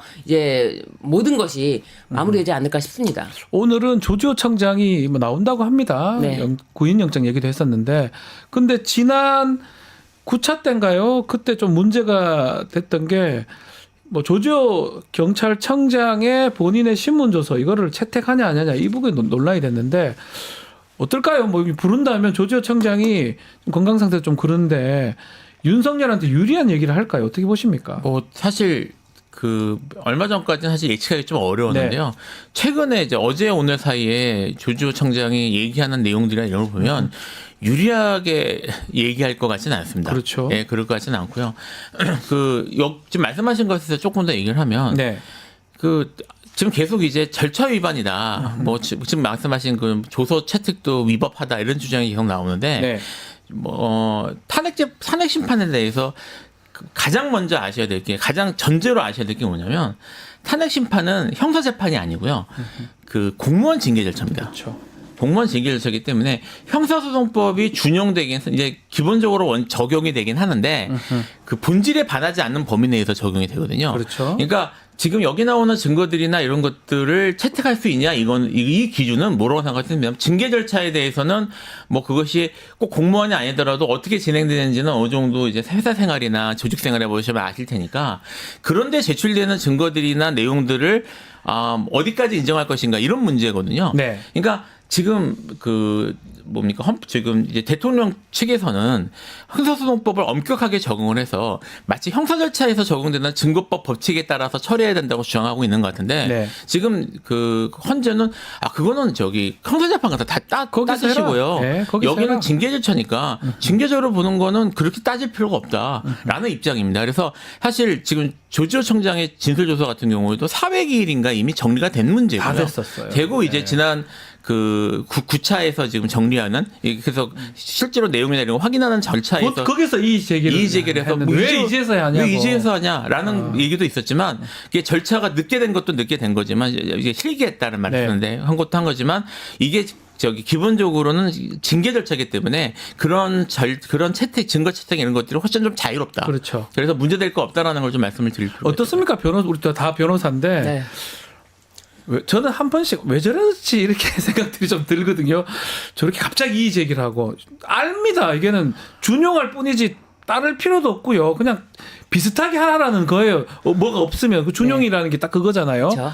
근데 저래 하다가 화내고 나가고 뭐 그런 모습들 윤석열 측 변호인단들 대리인단들 어떻게 보십니까? 그래도 이 대리인단들의 그 활약 덕분에 활약입니까? 활약 덕분에 피청구인의 실체를 보는 것 같고 보는 아하, 것도 그럴 수도 결과가 있네요. 나왔고 예. 그리고 또 뭐 대리인들 구성을 면면히 저는 좀 살펴봤는데 네. 대리인들이 새롭게 추가된다거나 대리인들이 처음에 있을 때부터 살펴봤는데 이상하게 글쎄요 이렇게 굉장히 이 사건을 키를 잡고 꼼꼼하게 끌고 나갈 만한 인물이 저는 안 보였거든요. 주축이 별로 없다 이 말씀인가요? 그렇습니다. 네. 그래서 이 대리인들이 거의 자원봉사 수준이 아닌가. 자원봉사인데 성실하지 않은 자원봉사가 아닌가. 아니, 뭐 그런 건 제 추측입니다. 이런 말 어디까지나. 하기 좀 그렇지만 네. 저희도 이거 확인할 방법 없지만 네.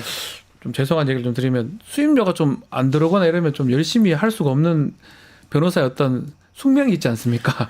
우리끼리 하는 얘기입니다. 네. 그렇지만 혹시 그런 거 아니냐? 제 추측에는 애초에 예. 수임료 계약 이런 거 전혀 없이 그러면 저는 그런 게 없이 저는 그러면 열심히 안 되더라고요. 사람이. 들어온 네. 자원봉사에 의해서 변호인들이 꾸려진 것 같아요. 정말 어떤 정합이 없어요. 그냥 서로 지원하면 들어오는 네, 이건 그런 추측입니다. 모습입니다. 우리가 알 수가 네네. 없으니까. 그래서 네. 이 변호인단의 지금 이런 행동들이 다 그런 맥락에서 이해가 되고 네. 각자 플레이 이런 것들이 다 그렇게 이해가 그건 되더라고요. 눈에 띄더라고요. 네. 정말 각자 뭔가 각자 네. 뭔가 이 소추인단 예를 들어서 국회 측을 네. 보면 이게 팀워크가 좀 보이거든요. 누구는 욕을 하고 공략하고 이렇게 장순욱 변호사는 뭐라고 이렇게 보이는데 이쪽은 보면 다 각자 그냥 각자. 하고 싶은 거 하는 것 같고 졸기도 하고 뭐 휴대전화 보다가 나가버리고 막 이런 모습들이 같이 모여서 회의를 한다거나 이런 모습이 전혀 안 보여요. 조금 이상하던데요. 그러니까 아까 이제 제가 민경욱 민경욱은 충격적입니다. 그걸 왜 냅니까? 예, 그걸 이게 지금 사실 법리적으로 잘 제대로 분석해서 변론을 하고 있는가? 네. 라는 의구심은 변호사 입장에서 계속 있었습니다. 그러니까요. 지금 예를 들면 민경욱 얘기 전혀 또 얘기 나오는데 제가 섞어냈는데 이번 괜찮습니다. 이 지금 동영상 얘기 자체가 지금 네. 그 부정선거 주장인 거잖아요. 네. 이 부정선거 때문에 이거 했다라는 게 사실은 자백하는 거나 마찬가지란 말입니다. 이게 뭐 이게 아니라 계엄? 계엄에 적법한 사유가 안 될 뿐만 아니라 이거를 수사하기 위해서 계엄을 했다는 거는 그 헌법 제가 여기서 말씀드렸던 것 같은데 헌법성 법원과 영장제도라는 그 헌법성 제도를 파괴하기 위해서 이거를 이제 우회하기 위해서 계엄을 했다는 거라서 똑같아요. 예, 다 이걸로 탄핵 사유예요. 예, 그 뭐. 자체가 탄핵 사유가 더 된다는 얘기할 필요도 건데 없어요. 이게 정말 사실이냐 아닌지하고는 별개의 문제입니다. 별개의 문제인데 이거에 대해서 이렇게 열심히 하고 있다는 것 자체가 법리 검토를 제대로 한 건가 처음에 생각을 했는데 지금 이걸 주장하면서 민경욱 전 의원의 투표지를 냈다는 것 자체가 네. 아, 이것이 이분들이 법리 검토만 제대로 안 하는 건 아니구나. 제출하는 것도 안 보고 제출하는 있구나. 것도 대충 안 보고, 그냥 예. 보고 해야 되는데 꼼꼼하게 예. 보질 않고 하는구나.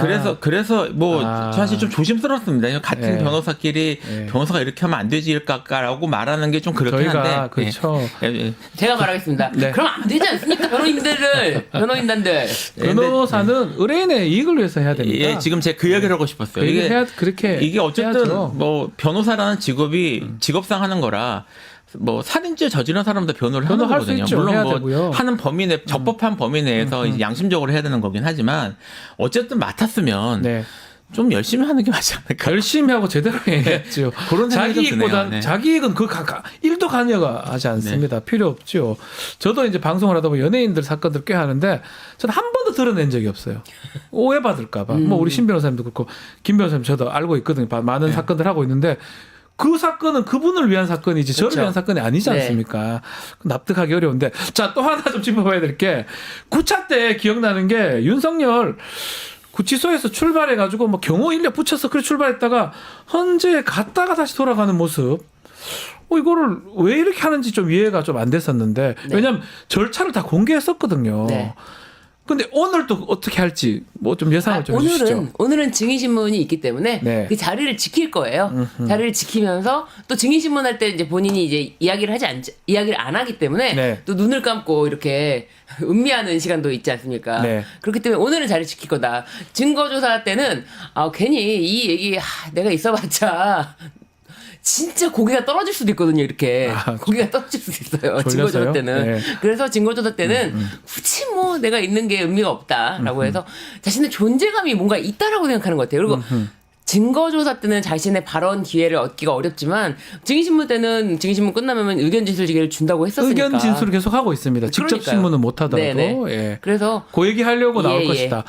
그게 긍정적으로 작동을 할까요? 지금 그 3명, 오늘 3명 보면 한덕수, 홍장원, 조지호, 좀 얘기했던 조지호, 이 세 사람이 윤석열한테 뭐 말려들거나 뭐 김용현처럼 해줄 것 같진 않은데요. 일단 그 지금 윤석열 대통령이 계속 출석하는 이유가 네.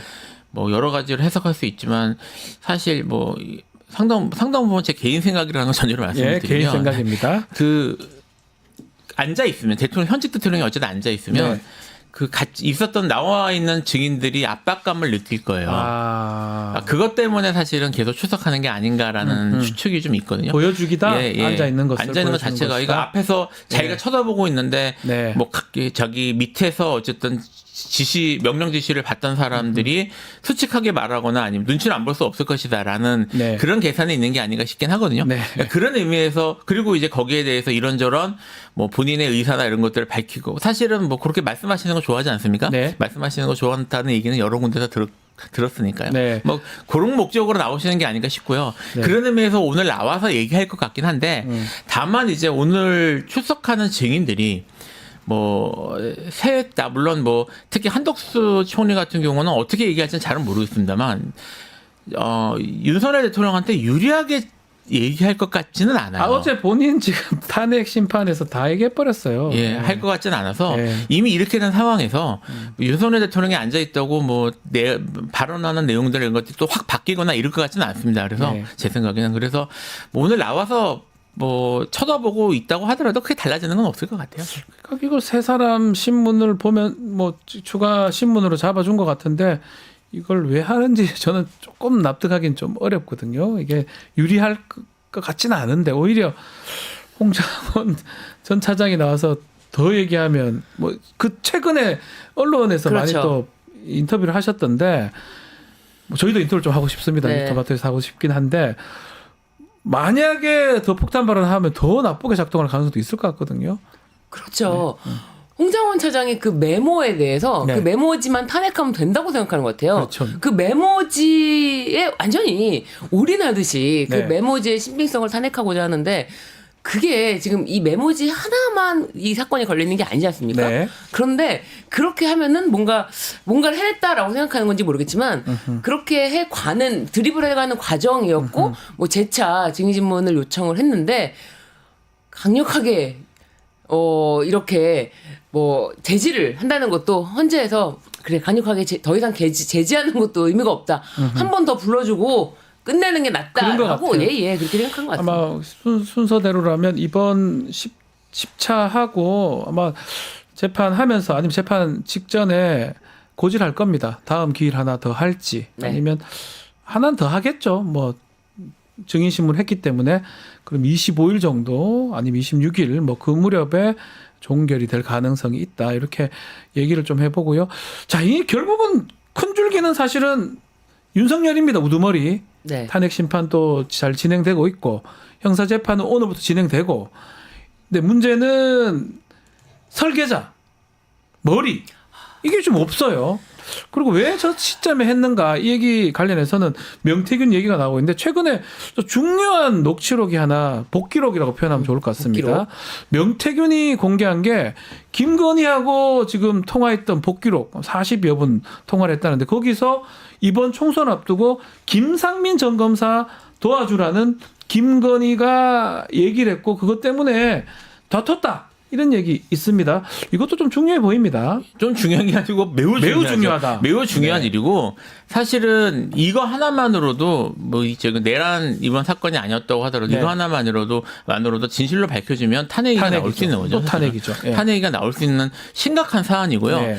그리고 지금 이제 물론 뭐 명태균 씨가 또 파일 원본도 아니고 본인이 많은 복기록이라고 지금 얘기가 복기록이라고 나온 했어요. 거라서 복기록. 내용은 봐야 될 것 같긴 합니다만 철저한 수사가 필요한 사안입니다. 그래서 뭐 지금 현재 내란과는 별개로 이 관련된 내용들에 있어서 사실 최순실 국정농단을 능가하는 사건일 수도 있는 거거든요. 뭔가 하는 것 같은데. 비교할 수가 없습니다. 예, 그 하는 거라서 이거는 사실 이게 좀 묻혀 있는 느낌인데요. 결국은 이게 윤석열의 지금 내란 사건만큼이나 적어도 파괴력을 결국은 가져오지 않을까 싶은 생각이 듭니다. 어떻습니까? 지금 이 명태균 관련해서 이제 큰 줄기가 좀 되니까 명태균 특검법도 있고요. 또 여러 가지 명태균 관련된 내용들이 계속 나오고 있습니다. 네. 여기 아마 저는 좀 개인적 얘기지만 수사기관에서 언론 플레이하는 것도 있지 않을까 생각 들거든요. 지금 명태균 씨 관련돼서 이야기가 나오는 상당수가 네. 이미 검찰이 검찰 발이다. 예. 예, 확보했던 예. 다 수사 기록이라든지 증거라든지 이런 것이 공개가 되면서 아니 검찰이 이런 걸 다 알고도 전혀 수사가 진척이 되지 않은 채 오히려 뭐 중간 수사 결과라고 발표를 하고 서울중앙지검으로 보내기만 했구나. 네. 아니 다 알고 있으면서 아무것도 안 하고 야 이럴 수가 있나 하는 배신감이 큰 거 아닙니까? 그러니까 검찰이 결국은 김건희를 좀 보호하려고 하는 거 아니에요? 왜냐하면 최근에 또 김성훈 세 차례에 걸쳐서 구속영장이 반려나 기각됐지 않습니까? 그렇죠. 그거랑도 또 연결이 되는 것 같습니다. 그러니까요. 김성훈 경호처 차장 네. 그리고 김건희 씨 그리고 사실은 김용현이 검찰에 자진 출석하러 들어가기 전에 네. 비화폰으로 검찰 측과 통화를 했다는 거 아닙니까? 그렇다면 야, 이 내란이라는 이 중요한 이 사태에서 핵심 인물들이 완전히 빠져 있는데 사실은 윤석열 대통령 가장 검찰에 오래 몸담고 있지 않았습니까? 네. 검찰 사람들을 이 중요한 계엄의 순간에 절대 이 사람들은 다치면 안 돼. 다칠 수도 있으니까. 안 혹시 썼을 것이다. 실패할지도 모르니까 검찰 측만큼은 살려줘야 돼서 검찰은 개입시키면 안 돼. 이렇게 생각했을까요? 가장 믿고 있던 아니 지금 김상민 검사 네. 조국 수사 때 열심히 했다고 예. 김상민 검사까지 도와주려고 하는 정도로 내 식구 챙기기 내 식구라고 생각했던 거 아닙니까? 그런 내 식구들을 이 내란에 계엄에 전혀 동원하지 않았다? 이거 의문입니다. 그러니까 어쩌면 마지막으로 우리가 꼭 밝혀야 될 부분이 이 내란의 설계자 또 내란의 정말로 도와줬던 사람들 손발 말고 손발이 이제 군인들이나 네. 경찰들이라면 그것을 밝혀내야 되는데 거기에 뭔가 탁 막혀있는 느낌이거든요. 그러니까 지금 이게 제대로 될 수가 없는 상황인 거죠. 네. 지금 그래서 특검이 반드시 필요한 특검이 것이고요. 필요하다. 네, 필요한 것이고 지금 명태균도 마찬가지지만 내란 특검은 그래도 반드시 필요합니다. 지금 뭐 느끼고 계시겠지만 검찰이 뭔가 잡고 있다라는 느낌. 네. 제가 여기서 한번 얘기한 적이 있었던 것 같은데 지금 군 관련 인사들은 지금 계속 언급되잖아요. 그리고 국정원도 언급되고 있는데 다 언급되고 있어요. 다 언급되고 있고 뭐 기소된 사람도 있고 뭐 체포도 되고 이렇게 되고 있지만 검찰은 한 명도 없습니다. 네. 그럴 리가 없잖아요. 한 명도 없어요 지금. 한 명도 없잖아요. 검찰이 없고 그다음에 행정부가 예. 뭐 이상민 장관하고 지금 김용현 장관 정도 이외에는 사실 행정부에 대한 수사도 없어요. 없고요. 지금 경호처도 지금 막혀 한 있고요. 명도 없고요. 지금 근데 잘 보면 거슬러 가면 맡고 있는 건 검찰입니다. 네. 그러니까 이게 지금 검찰이 얼마나 깊이 관여했는지 이런 것들을 결국은 수사에서 책임을 물려야 되는데 책임질 사람 책임지게 해야 되는데 지금 성 상태에서는 지금 수사가 이루어질 수가 없어요. 네. 반드시 특검이 필요한 상황이고요. 제가 조금만 더 시간 더 많이 돼서 네. 조금만 더 덧붙이면 이제 지금 이번 내란 사건이 수사가 진행되면서 좀 눈여겨 보셨으면 싶은 것 중에 하나가 사실 이제 지난 정권에서 많이 미흡하긴 했지만 수사권 조정과 수사기소 분리라는 그런 그런 작업들이 네. 상당 효과를 발휘하고 있어요. 예를 들면 이전 같은 경우에는 검찰에 문제가 있다. 네. 지금 검찰이 안 하고 있다. 그다음에 말씀하셨던 것처럼 명태균에 대해서 검찰이 다 접고 있는데 이런 것들에 대해서 사실 그 전에는 보도조차 쉽지가 않았을 겁니다. 그렇죠. 왜냐하면 모두 그거를 검찰이 독점하고 있거든요. 근데 지금 경찰이 어쨌든 그 검찰 눈치를 상당 부분 보지 않고 할 수도 있고 김성원 같은 경우도 이제 영장을 여러 번 하면서 검찰하고 대등하게 싸울 수 있고 물론 뭐 헌법상 이런 한계가 있지만 네. 이런 일들이 벌어지면서 이 검찰에 문제가 있네라고 하고 수사가 필요하다고 생각하는 이런 기준들이 사실 그런 수사권 조정이 이루어졌기 때문이거든요. 그래서 물론 이제 여전히 미흡한 게 있고 다음 정권이 만약 바뀐다면 네. 이거를 손 많이 봐야 되겠지만 지금 지난 정권에서 검찰 개혁의 방향성이나 이런 것들이 지금 작동하고 있다는 거를 좀 눈여겨 봐주셨습니다. 오히려 그 부분을 눈여겨보면 좋을 것이다.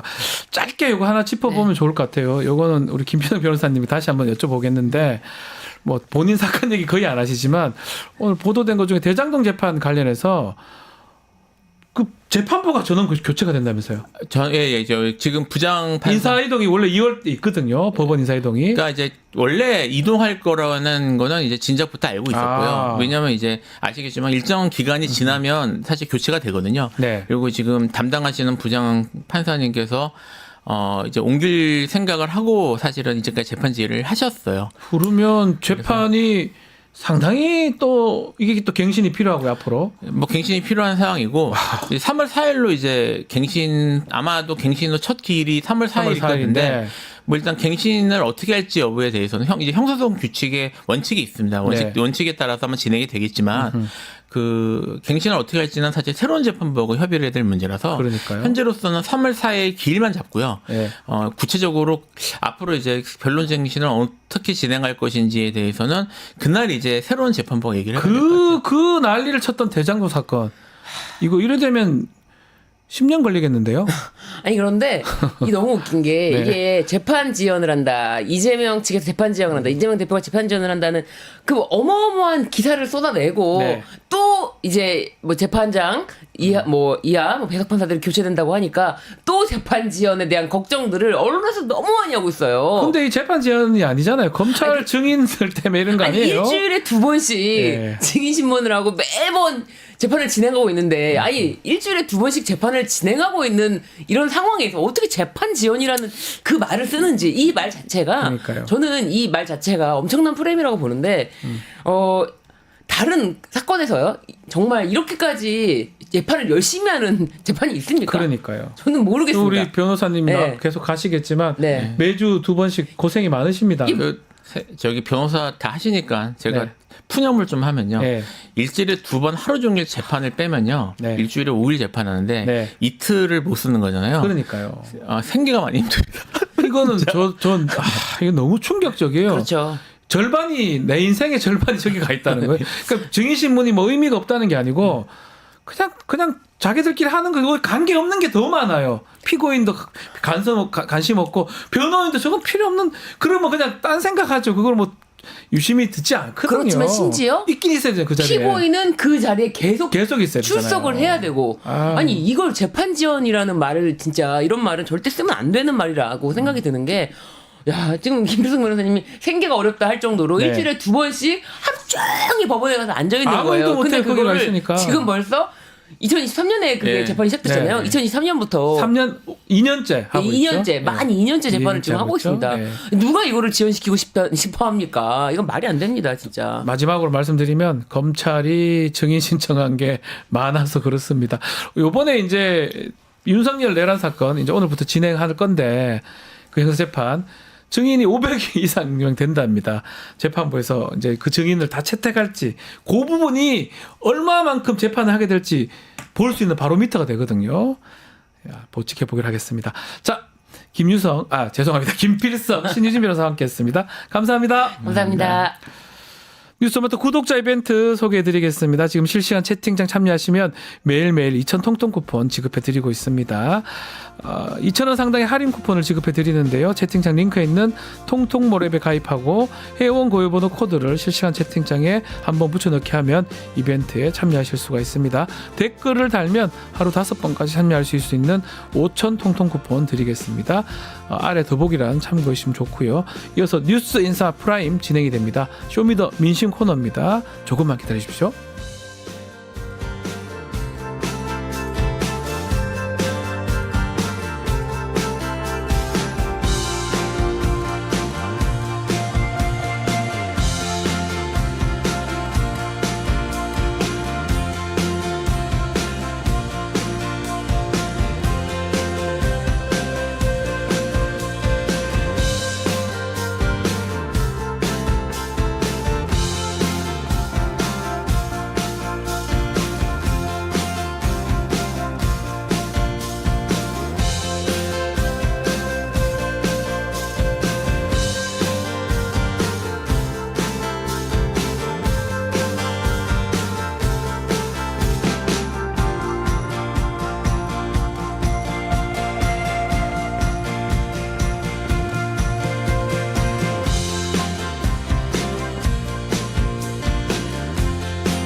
한 발 더 들어가는 고품격 시사대담 뉴스 인사 프라임 시작하겠습니다. 자, 목요일 코너 쇼미더 민심입니다. 박영식 정치시사 에디터, 박주영 기자 두 분 함께합니다. 안녕하십니까? 네, 안녕하세요. 자, 오늘 뉴스토마토 의뢰로 지난 17일, 18일 조사한 내용입니다. 만 18세 이상 전국 성인 남녀 1,034명 대상으로 실시했고 표본 오차가 95%, 신뢰 수준이 플러스 마이너스 3.0%포인트입니다. 무선 전화 방식이고요. 응답률이 5.5%입니다. 자, 오늘 뭐 요새 이 얘기 먼저 하더라고요. 표본을 먼저 좀 얘기하고 하는데 일단 박영식 에디터가 예. 정치 성향 그 표본을 좀 얘기해 주면 좋을 것 같아요. 예, 좀 이 정치 성향의 문항을 뉴스토마토에서 이제 미디어 토마토와 함께하는 조사에서는 세분화해서 네. 조사에 이제 들어갔다라는 거를 일부러 이래 한 건가요? 예, 공지를 좀 드리겠습니다. 예. 이렇게 하는 게 오히려 뭐랄까 또 이 여론의 흐름이나 이 여론조사 응답층들의 그 응답을 분석하는데 또 도움이 될 것 같고요. 조금 더 유리할 것 같긴 한데요. 예, 예. 보면 적극적 보수가 237명, 네. 다소 보수가 192명, 중도가 190명, 다소 진보가 240명, 적극적 진보가 175명으로 일단 집계가 됐습니다. 적극 다소 이걸 네, 넣었네요. 그렇습니다. 네. 그래서 좀 뭐랄까 이 범주를 넓고 세분화하게 볼 수 있는 원래 그런 3개라면 방법이라서. 지금 5개로 지금 맞습니다. 했습니다. 네, 이렇게 세분화했다라는 점 네. 말씀드리겠습니다. 자, 그래서 왜냐하면 요즘 계속 하는 말이 보수가 많이 표집됐기 때문에 보수 쪽이 많이 나왔다. 뭐 그런 얘기 하다 보니까 좀 더 세분화를 했던 걸로 보이고. 자, 좋습니다. 뭐 하나하나 좀 살펴보죠. 탄핵 심판이 이제 막바지로 가니까 조기 대선이 가시화됐고요. 먼저 누가 범보수 진영의 차기 대선주로 적합하냐 질문을 드려봤는데요. 박준 기자님, 결과 어떻게 나왔습니까? 네, 정찰 응답자 대상으로 보면 네. 김문수 고용노동부 장관이 20.7%의 지지를 어허. 얻어서 5차 범위 밖에서 1위를 차지했습니다. 네. 유승민 전 의원 12.0% 그리고 한동훈 전 국민의힘 대표 8.9%로 뒤를 이었고요. 오세훈 서울시장 17.4%, 홍준표 대구시장 6.3%, 안철수 국민의힘 의원 4.6%, 이준석 개혁신당 의원 3.0% 순이었습니다. 자, 이게 순위를 보니까 야, 이거 뭐 김문수가 일단 또 1등인 상황인데 지지 성향이나 지역별로 좀 차이 좀 봐야 될 부분 박영식 에디터 어떤 게 있을까요? 네, 여기 보니까요. 일단은 저희가 앞서서 성향별 분석을 나눠가지고 세분화해서 말씀드렸으니까 네. 이게 지금 국민의힘 더하기 또 개혁신당까지 포함해서 보수라고 보고 예, 인사들을 본 거잖아요. 그럼 보수층 전체 답변을 좀 보니까 김문수 노동부 장관이 33.3%고요. 보수층 전체에서 오세훈 시장이 10.2%, 한동훈 전 대표가 9.4% 순이었고 예. 적극 보수층으로 가보겠습니다. 적극으로. 적극 보수층은 김문수가 31.4, 오세훈이 9.1. 야. 여기서 이제 한동훈이 그 3위권에서 사라지고 유승민 8.9가 나오고요. 아하, 오히려 다소 보수다 하는 쪽은 김문수가 35.7, 여기선 또 2위권이 한동훈이 12%, 네. 오세훈이 11.7%였습니다. 그리고 여당 지지층, 국민의힘 지지층을 보면 김문수 43.7, 오세훈 17.4, 한동훈 13.7이었고요. 네. 무당층으로 가보면 이것 무당층도 또 이게 재밌는데요. 네. 김문수 장관이 15%고요. 높다. 예. 홍준표 시장이 11.9%, 유승민 전 의원이 11%로 이렇게 나오는데 전반적으로 봤을 때 모든 이 성향층에서 중도층을 제외하고 국민의힘, 보수층, 무당층까지 김문수 후보가 1위를 지금 달리고 있는 그런 상황이어서 예. 이거는 뭐 제가 보기에는 기현상이라고 표현하고 싶긴 한데 여당 주류층의 분위기나 이런 쪽을 감안해 봤을 때 김문수 후보라고 칭하겠습니다. 김문수 후보라고 분류될 수 있는 김문수 장관이 이렇게 1위를 달리는 것은 그만큼 보수적인 가치가 보통 의리라는 표현을 많이 쓰잖아요. 네. 과거에 박근혜 전 대통령 탄핵 정국에서 유승민 전 의원이 보여줬던 이른바 저는 뭐 배신자라는 표현은 적합하지 않다고 생각합니다만은 현재 이제 그 보수층에 전반적으로 깔려 있는 배신자 프레임을 벗어날 수 있는 부동의 1위는 누구냐라는 네. 이제 시각에서 김문수 장관을 좀 더 높이 평가하는 그런 분위기가 있어서 그런 거 아닌가 싶습니다. 김문수 뭐 1등이에요. 1등이고 유승민, 뭐 한동훈, 오세훈, 홍준표보다 더 월등히 앞서는 모습이거든요.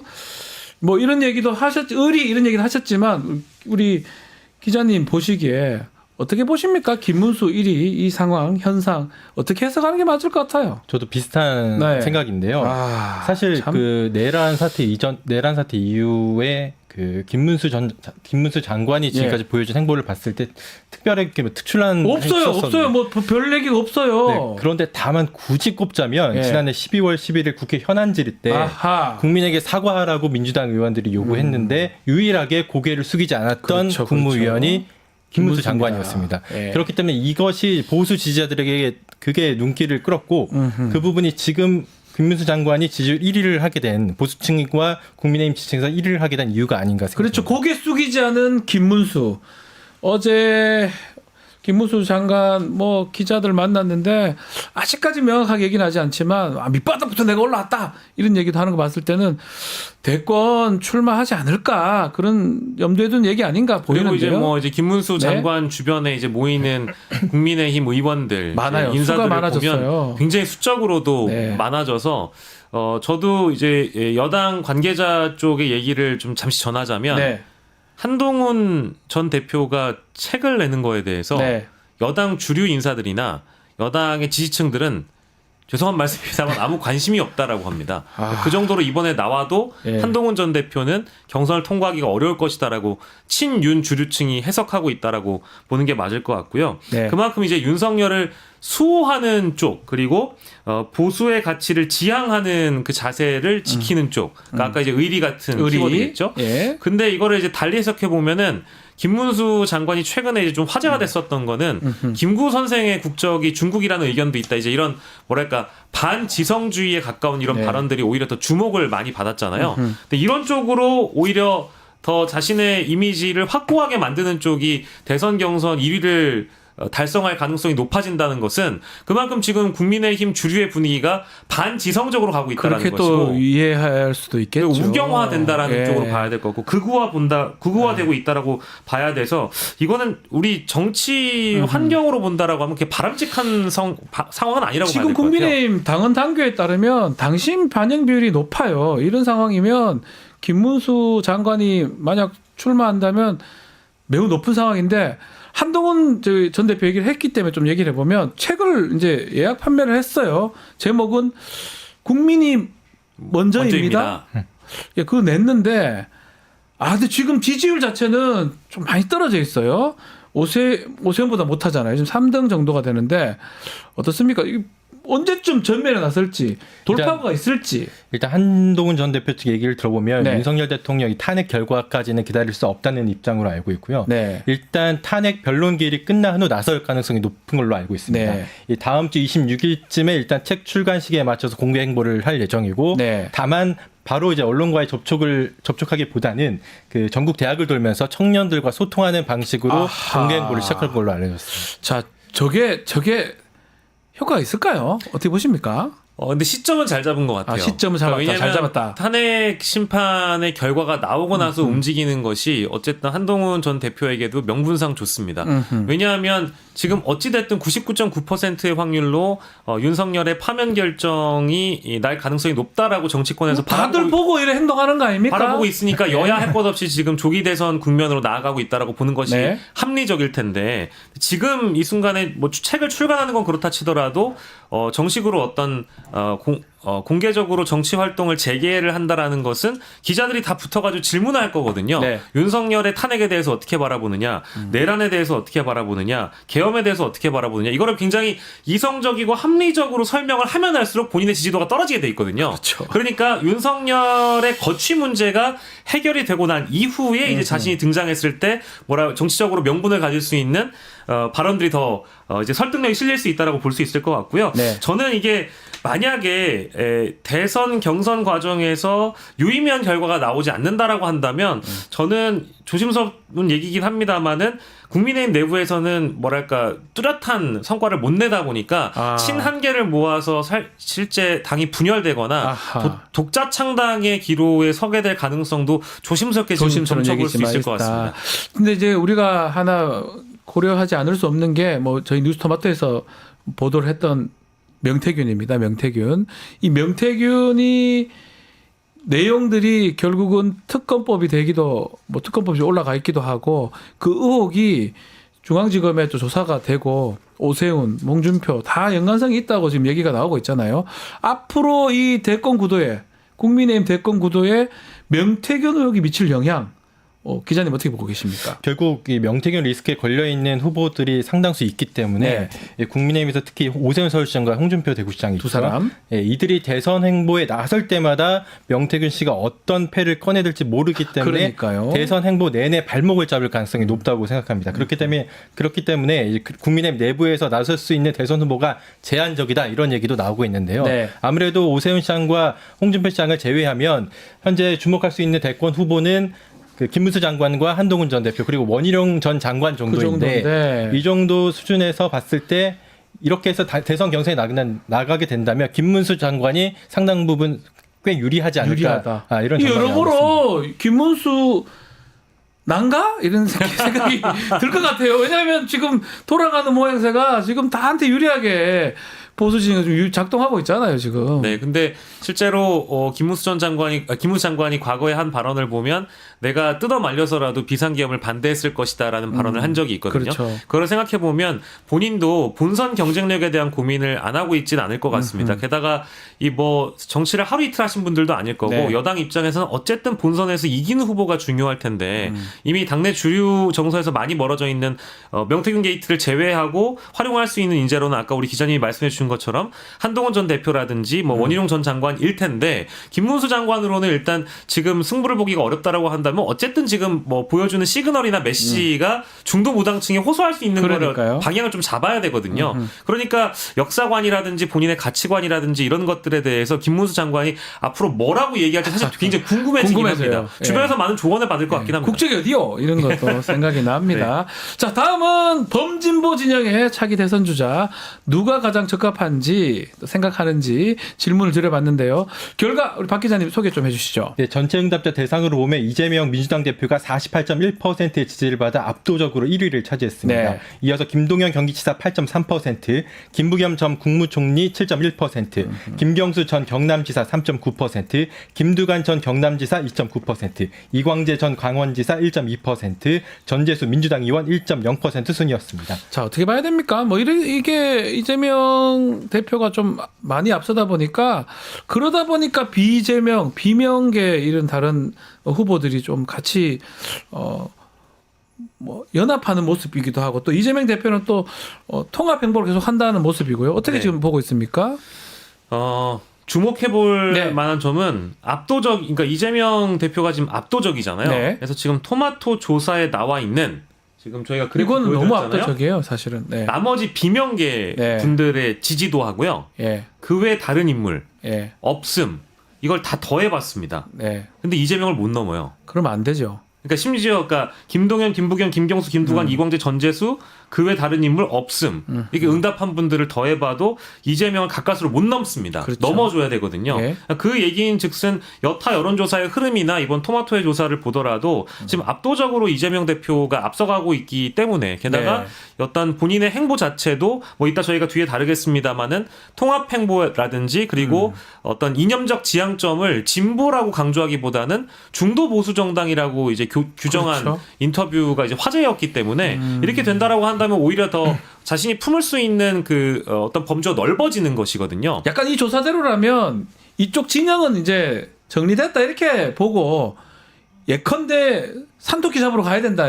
이런 지향점이라고 보시는 겁니까? 네, 저도 그렇게 보고 아. 있습니다. 그래서 이게 어제도 MBC 100분 토론에 나와가지고 네. 이재명 대표가 언급을 하는 걸 보니까 이렇게 된다라고 하면 이제 굳히기 전략에 들어갔다라고 봐도 굳히기다. 원래 이제 자신이 뭐 제가 좋아하는 표현은 아닙니다만 예. 집토끼, 산토끼 이런 표현 예, 많이 예, 쓰잖아요. 예, 그러니까 예. 집토끼는 완벽하게 이제 가두리 양식을 끝냈다라고 끝났다. 이제 보는 것이 맞고 밖에 나가 있는 산토끼들을 잡아오겠다라고 이제 그 전략을 택한 걸로 보여서 어쨌든 선거는 뭐 중도무당층의 포섭이 제일 중요하기 때문에 주변에서 여러 조언들을 했겠습니다만은 이재명 대표가 갖고 있는 어떤 소신과 확신이라는 건 결국 이제 바깥으로 나가야 된다. 그리고 나를 반대하는 국민이나 반대하는 정치인도 포섭하고 이제 통합하는 모습을 보여주는 것만으로도 충분히 이 지지율을 굳힐 수 있기 때문에 저는 비명계 인사들의 앞으로 숙제와 과제가 더 오히려 커졌다. 조급해질 것이다라는 좀 전망을 좀 드리고 그러다 보니까 뭐 나올 때마다 반대 얘기를 자꾸 하는 것 같아요. 왜냐하면 그렇게 해야지만이 주목을 받을 수 있으니까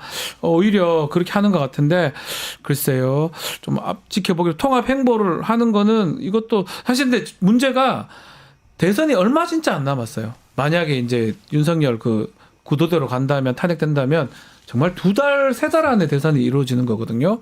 원래 선거 스케줄로 보면 막바지입니다, 사실은. 그렇죠. 거의 뭐 이제 뭐 옛날 같으면 이 3월달 대선 하잖아요. 그러면 1월인 거죠, 지금. 그러면 난리가 난 상황이어야 되는데 지금 여권에서는 탄핵 얘기도 못하고 대선 얘기도 제대로 못하는 상황이니까 한편으로는 이재명 대표가 많이 앞서가는 모양새고 많이 여유로운 모습이 아닌가 생각도 듭니다. 그러니까 박근혜 전 대통령의 네. 탄핵 정국과의 좀 차이점이 있는데요. 네. 그때는 당시에 이제 탄핵된 대통령을 배출한 정당에서는 어느 정도 이 박근혜 전 대통령의 탄핵 당위성에 대해서 찬성하는 의원들이 다수가 있었기 때문에 차기 대선, 그러니까 조기 대선을 준비하는 분위기는 갖추고 시작을 했습니다. 네네. 근데 지금은 아까 우리 변호사님 말씀 주신 것처럼 당 지도부에서도 조기 대선 언급도 못하고 탄핵 언급도 못하고 이 어떤 일정 정리나 입장 정리를 제대로 못하고 있는 상황에서 그게 지금 조기 딜레마인 대선에 거예요. 뛰어드는 거기 네, 때문에 네. 시간적으로도 부족하고 이거를 이제 앞으로 어떻게 선거를 꾸려갈지에 대한 고민이 여당 내부에서는 굉장히 좀 팽배한 것 같고요. 네. 다만 이제 중요한 것은 뭐 100일 남았다라고 하더라도 하루가 사실은 1년같이 정치권에서는 맞습니다. 이슈들이 돌아가기 때문에 변수가 어떤 것들이 등장해서 이재명 대표의 이 질풍가도를 막을 수 있는가는 좀 우리가 그래도 좀 열어놓고 보긴 해야 될 것 같습니다. 알겠습니다. 자, 그리고 탄핵소추 이제 인용이 되면 지금 말한 것처럼 60일 이내에 조기 대선, 뭐 이렇다면 지금 분위기대로라면 빠르면 4월 말, 늦어도 5월 초 중에는 대선이 이루어질 것 같습니다. 자, 차기 정부가 무엇을 최우선 국정과제로 삼아야 되냐, 이 질문을 좀 드려봤는데요. 박준 기자, 어떤 결과가 나왔습니까? 네, 국민 34.9%는 성장 중심의 경제 정책과 민생 경제 회복을 차기 정부의 최우선 과제를 꼽았습니다. 그렇네요. 네. 123 비상계엄의 진실 규명과 계엄 옹호 세력에 대한 단죄를 선택한 응답은 29.4%였고요. 그리고 이어서 미국 트럼프 행정부에 대한 대응을 포함한 외교 및 국격 회복 12.8%, 진영 논리 극복과 국민 통합을 통한 공동체 복원 12.1% 순이었습니다. 자, 좀 주목할 점 어떤 부분이 있을까요? 그러니까 저는 이제 에디터? 이거를 보면서 응답층들, 그러니까 이제 어쨌든 보기를 드려서 요거에 대해서 이제 선택을 하신 거니까 네. 굉장히 많은 분들이 경제 회복에 포커스를 두고 앞으로 이제 이제 우리 국가가 해소해 나가야 되는 어려움들을 잡고 있다라고 좀 보고 있는 것 같습니다. 그나마 그래도 경제 회복이 가장 중요하다 이렇게 보시는 거군요. 그렇습니다. 그러니까 네. 이제 항상 대한민국 경제가 언제는 좋았던 적이 있었느냐 이런 말씀들 하시는 그렇죠. 분들 많습니다만 예. 특히 이제 선거를 앞두고는 민생 회복과 경제 회복을 최우선시하는 국민들은 늘 많아 왔었거든요. 그렇죠. 근데 이번에도 이제 이 대답이 나오고 그리고 두 번째로 비상계엄 진실 규명, 이제 과거에 대한 정리. 네. 그러니까 과거와 미래 이제 두 가지가 키워드가 이제 붙어 있다라고 보는 게 맞을 텐데 이것을 이제 바라보는 응답층들 시각은 그러니까 윤석열 정부 들어서 얼마나 많은 부분들이 좀 무너져 있고 시스템이 무너져 있는가에 대한 시각을 갖고 계신 것 같아요. 그러니까 경제 회복에 대한 부분도 나라 예산을 어떻게 활용하는지, 그리고 대통령실 예산에 대한 그런 문제점들 많이 이제 거론이 됐었는데, 네. 그리고 최근에 있었던 이제 대왕고래 프로젝트에 대한 실패를 시인한 산자부의 입장들도 있었고요. 그러니까 예산에 대한 문제가 또 민생과도 연결되는 부분에 결국 대통령의 실정이 여기에 이제 반영돼 있다라고 보시는 것 같고, 두 번째로 마찬가지입니다. 대통령이 비상계엄을 선포했기 때문에 외교, 경제, 안보 다 무너졌다라고 보시는 분들이 네. 많아서 결국 비상계엄으로 촉발된 이 대한민국의 모든 위기를 어떻게 정리해야 될 것인지에 대한 키워드를 잡고 계신 것 같아가지고요. 34.9%와 29.4%에 해당하는 이 1위와 2위에 해당하는 답변에 좀 주목을 했습니다. 참, 하여튼 너무나 많이 망가졌기 때문에 네 가지 다 좀 중요한 상황이 아닌가 생각 드는데요. 자, 이제 현재 시간이 그래도 진행이 되면서 지금 눈에 띄는 건 명태균 특검법입니다. 이게 지금 내관으로 떠올랐는데 요번에 요 조사를 하나 해봤습니다. 만약에 명태균 특검법이 국회를 통과한다면 누가 가장 정책 손실을 받을 것이냐, 이 질문을 드려봤는데 어떤 결과가 나왔습니까? 네, 명태균 특검법이 국회에서 통과될 경우 누가 가장 정책 손실이 있을 것인지 묻는 질문에 국민 44.2%가 윤석열 대통령을 지목했습니다. 아, 윤석열. 그리고 오세훈 서울시장과 이준석 개혁신당 의원을 선택한 응답은 각각 15.1%, 14.2%로 엇비슷했는데요. 네. 홍준표 대구시장을 꼽은 응답은 3.7%에 그쳤습니다. 네, 이거 봤을 때는 지금 윤석열은 당연한 거고요. 오세훈 하고 이준석, 홍준표까지, 특히 홍준표는 나오긴 한데 이준석도 있고요. 최근에 권성동 원내대표였나요? 보수 괴멸법이다, 특검법, 이런 네. 얘기를 하고 있었어요. 표현했습니다. 네. 어떻게 봐야 됩니까? 보수 괴멸법 맞습니다. 아, 맞습니까? 제가 맞아요? 말씀드리고 싶은 거는 이거는 명태균 특검이 실제 처리가 돼서 특검이 출발이 되게 되면 범보수 전체가 걸쳐 있는 수사를 받아야 되는 상황이 되기 때문에, 그러니까 어제만 하더라도 모 언론을 통해 보도된 거를 보면 지난 총선 당시에 국민의힘의 당무 보고서, 그러니까 즉 창원 의창 지역구에 관련된 당무 감사 보고서가 확보가 돼서 유출이 됐는데 네. 이제 거기 나온 내용을 보면 김건희 여사의 공천 개입 의혹을 실제 알면서도 당시 지도부나 공관위 차원에서 덮었다라는 의혹이 지금 또 다르게 그렇죠. 나왔거든요. 예. 근데 그때 당시 지도부가 한동훈 지도부였습니다. 네. 그러니까 신구 할 것 없이 국민의힘 아. 내부에 전반적인, 그러니까 이준석 대표부터 시작해서 한동훈 전 대표에 이르기까지, 그러니까 저희가 처음에 아까 얘기할 때는 명태균 게이트에서는 한동훈 대표가 자유로울 거라고 얘기를 했잖아요. 네. 근데 제가 방금 언급해드린 국민의힘 당시의 당무감사 보고서를 보면 김건희의 그 공천 개입 의혹을 이미 알고 있었는데 그 당시 지도부 덮었다라고 한다면 자유로울 수가 없는, 그렇죠. 책임을 자유로울 수가 없는 부분이기 때문에 그래서 괴멸법이다. 다 좋네요. 그래서 뭐 이 보수 괴멸이라는 것이 실제 국민의힘만 타겟팅으로 하는 게 아니라 네. 아주 오랜 기간 명태균과 친분을 쌓아와서 사실상의 같이 정치를 했다라고 봐야 되는 의혹이 제기되고 있는 이준석 의원까지도 요 관련돼서 명태균 특검법에 어떤 피해를 볼 가능성이 높다라고 생각하는 응답층이 14.2%나 많아요. 매우 되는 많아요. 거잖아요. 예. 이제 그 대목을 주목해야 될 것 같고, 여기에 사실 들어가 있지 않은 정치인이 한 명 계신데요. 누구죠? 김건희 여사가 빠져 있는데, 정치인은 물론 정치인은 아니고 아니니까 그렇죠. 예, 민간인이긴 합니다만은 민간인인데, 예. 민간인이긴 합니다만은 명태균 특검법 통과 시 가장 큰 타격을 입을 사람은 사실은 윤석열은 아닙니다. 왜냐하면 지금 이미 내란죄로 그렇죠, 내란죄로. 수사를 받는데 예. 사형 아니면 무기징역 둘 중에 하나의 처벌을 받을 가능성이 높은 사람이 명태균 게이트와 관련돼서 손실을 입는다. 물론 이제 현직 대통령 신분을 유지하고 있고 녹취록이나 이런 것들이 많이 나왔기 때문에 윤석열이 피해를 입을 것이다라고 응답하신 분들이 많겠습니다만은 윤석열이라는 이름 대신 사실 김건희 여사의 이름을 넣어도 무방할 것이다. 네, 그런 대목을 좀 주목을 해봤습니다. 그것도 뭐 예리하네요. 알겠습니다. 마지막으로 정당 지지율 살펴보겠습니다. 이번 주에 우리 뉴스토마토 조사한 정당 지지율 어떻게 나왔습니까? 네, 정당 지지율은 민주당 48.7%, 국민의힘 36.4%, 조국혁신당 3.4%, 개혁신당 1.2%, 진보당 1.0%로 조사됐습니다. 자, 이게 우리 것만 봤을 때는 이 토마토만 봤을 때는 상당히 또 격차가 벌어졌어요. 근데 다른 조사들 보면 지금 보면 비슷하거나 뭐 박빙을 유지하는 게 많지 않습니까? 민주당하고 국민의힘 어떻게 봐야 됩니까?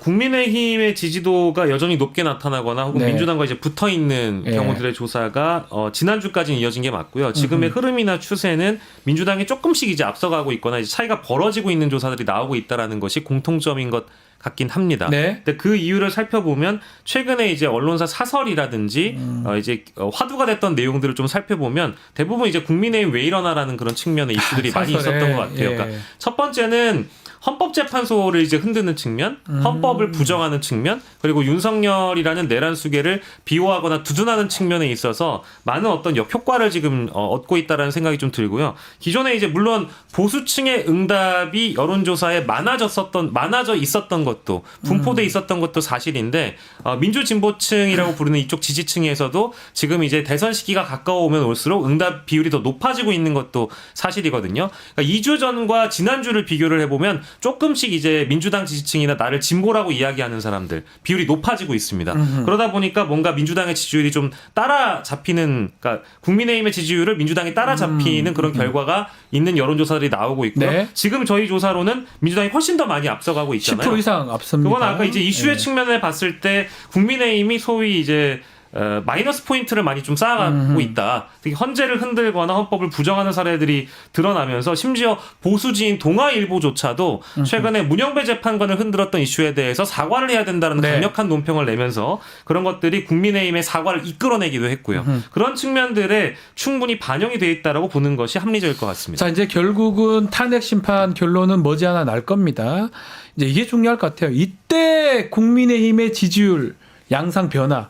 이 부분도 한번 박 기자부터 한번 짚어주시죠. 아무래도 윤석열 대통령의 네. 탄핵 심판 결론 일정이 점차 다가오기 그렇죠. 때문에 탄핵에 찬성하는 세력이 이제 지금까지 관망하던 세력이 있지 않겠습니까? 윤석열 탄핵이 맞느냐 안 맞느냐에 대해서 관망하는 세력이 점차 민주당 등 야당을 지지하는 경향이 좀 늘어날 것으로 보이고요. 관망하는 분들이 그렇게 되면 저희 조사도에서도 마찬가지지만 이전까지만 해도 보수층 응답률이 꽤 많았었는데 이번 조사에서 거의 진보층과 보수층이 50대 50 거의 반반으로 맞습니다. 표집이 됐거든요. 2주 전만 해도 붙어 있었어요. 네, 붙어 있는데 10% 차이 이상 납니다. 그래서 이번만 이런 경향성을 봤을 때 탄핵 인용이 만약에 결정이 난다면 이 관망하고 있던 중도층의 민심이 민주당 등 야당으로 쏠리면서 국민의힘의 지지율은 하락 국면으로 빠지지 않을까 예상하고 있습니다. 알겠습니다. 자, 오늘 토마토 여론조사까지 짚어봤습니다.